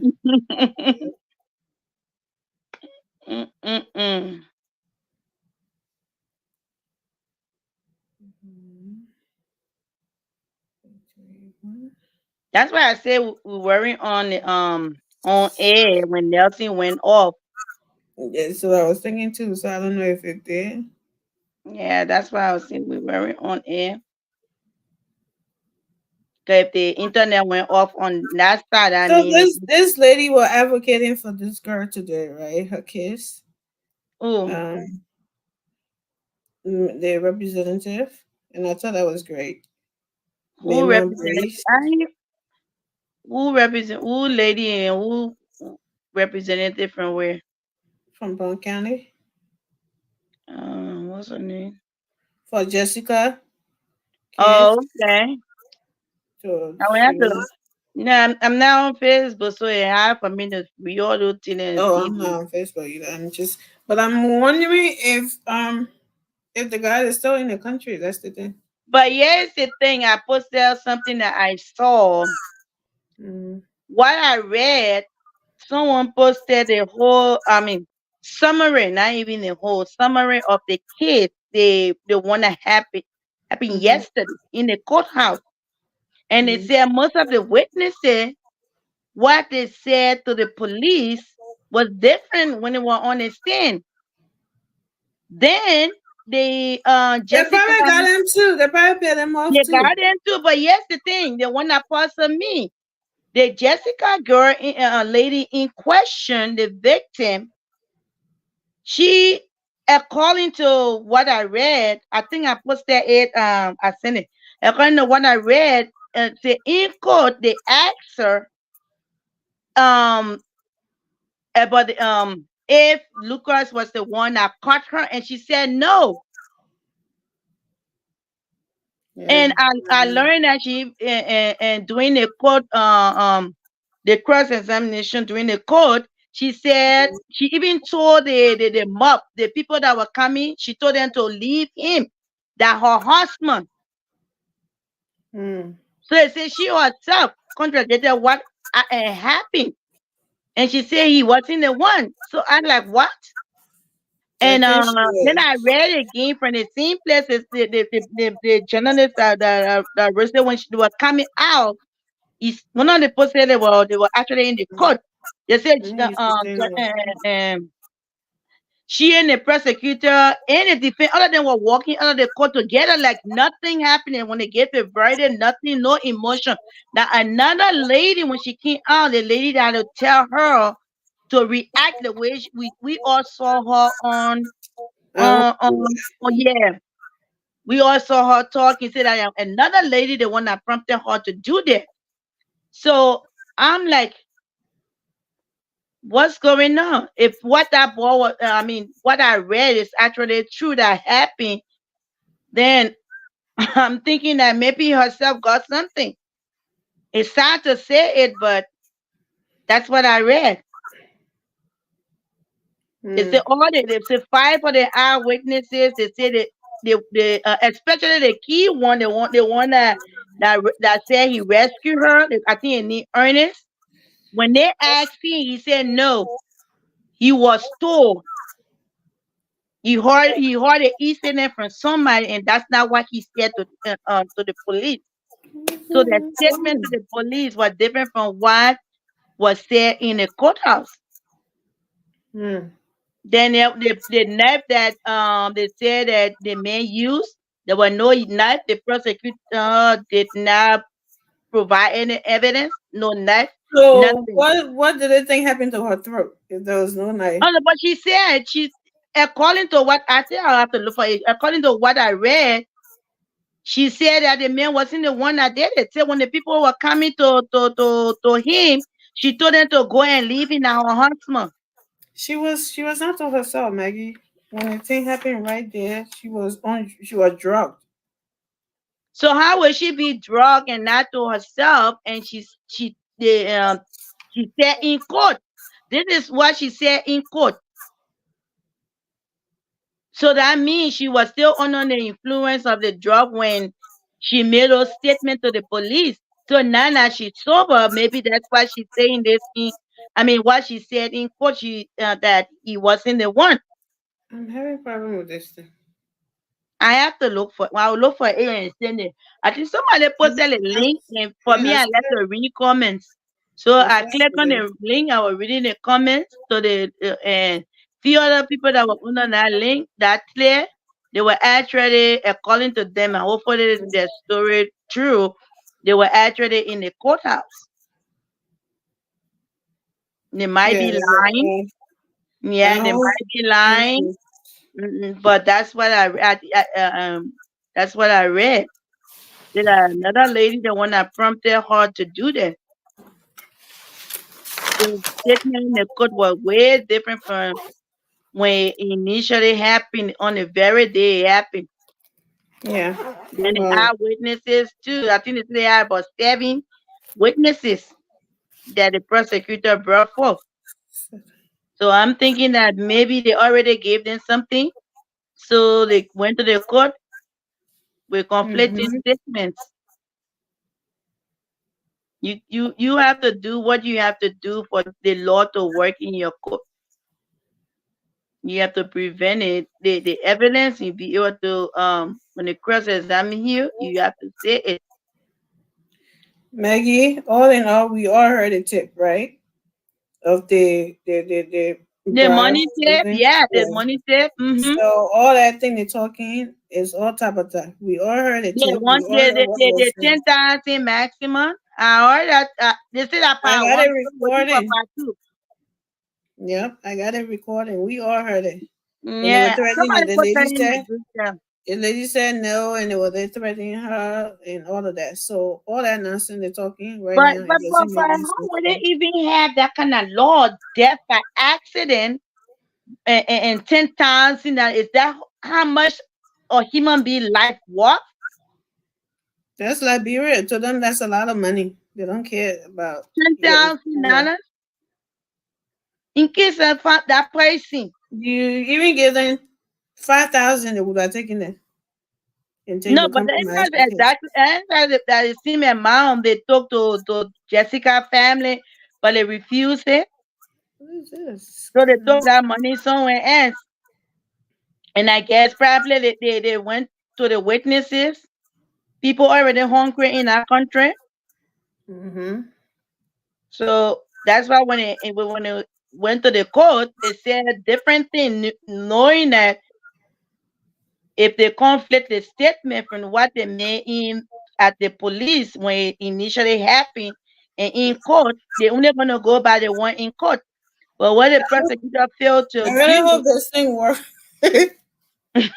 we got me sleepy. What the prosecutor failed to do is to play the and the recording from the police, or provide the rating statement from the police, because you have a clear cut of what happened now than when it happened 3, 4, 5 months ago. Exactly. On the spot, your mind can be very fresh because you can see everything. Maggie, come here. 1 second, me. Yeah. Please don't go.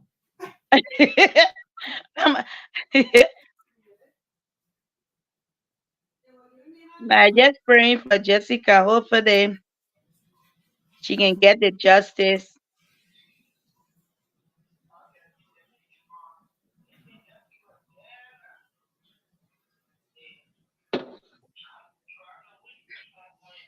Let me see if I can call my son to call like Nelson direct.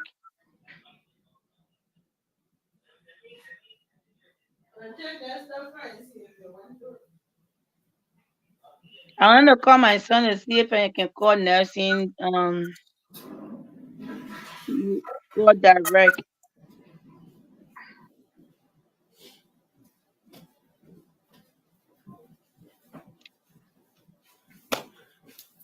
So, but I think if we log off, even if and Nelson get back on, he can turn it off. Oh, he's coming. Oh Jesus! Yeah, we need a raise. Nelson, you have to visit my Zelle. For me, sitting here anytime my birthday time on here, I actually came here so the people can and visit my Cash App and my Zelle. I'm putting cash everything. You can put in Yeah, Zelle. that's what I say. Let me come so I can come hustle for my You're making birthday. my hair, everything will sweat on me. Nelson already pulled off. He found it there off. But I mean, it look like he's still there though. It looks like see he's me? still on. You can see me? I can see you. You can see me too? No. Yeah. So we. And it's funny because guys, I want to say thank you. Oh, bye. I want to say thank you. Maggie, let me say happy birthday to you. I actually wanted to do the birthday thing, but I just went know. Yeah, but that's okay. My birthday is in Nigeria, but the now gonna be my birthday actually in the country that I live in. Oh well, you see, my ears not even working right now. I'm sweating in my head and nobody been there. It's been a whole technical. Wash my hair now. It's been a whole looking like everybody go. It's been a whole technical haul here, but thank God that we're so here. What happened, Nelson? Everybody gone already. Nobody's still with us. Nelson, you see how your people click off? We still have we still have 160 what? No, they still watching. Yeah, there are folks still here with us, man. I want to say thanks to our loyal fans, man. Yeah, Ashford, Miss D, technical issues, and they stay here.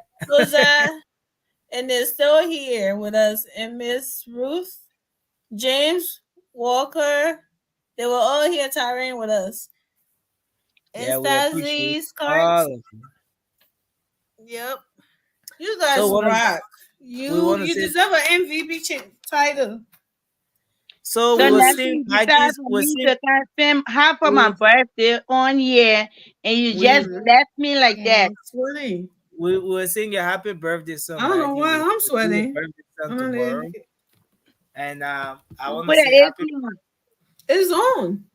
I don't know why. I know, right? Sometimes I can come downstairs sometimes to sleep because upstairs can be so hot, but downstairs can be like, oh my God, so cool. I let my downstairs. As for Cooper, Stasi, Scott, Young, Tozy, we say thank D Monrovia, Ruth Koba. We appreciate all of you guys, man. Yes, so Soapy. Nelson go. So they will come your way again. No, I didn't sleep. The thought sleep carry me, eh? Is it love? You better not be sleeping because I'll be so mad at him. I wasn't sleeping at all. Technical issue. But again, thanks to everyone, man. We look forward to Yeah, being go here. do your own thing. Earlier lie on the technical issue. Hey, my people. What? I think you talking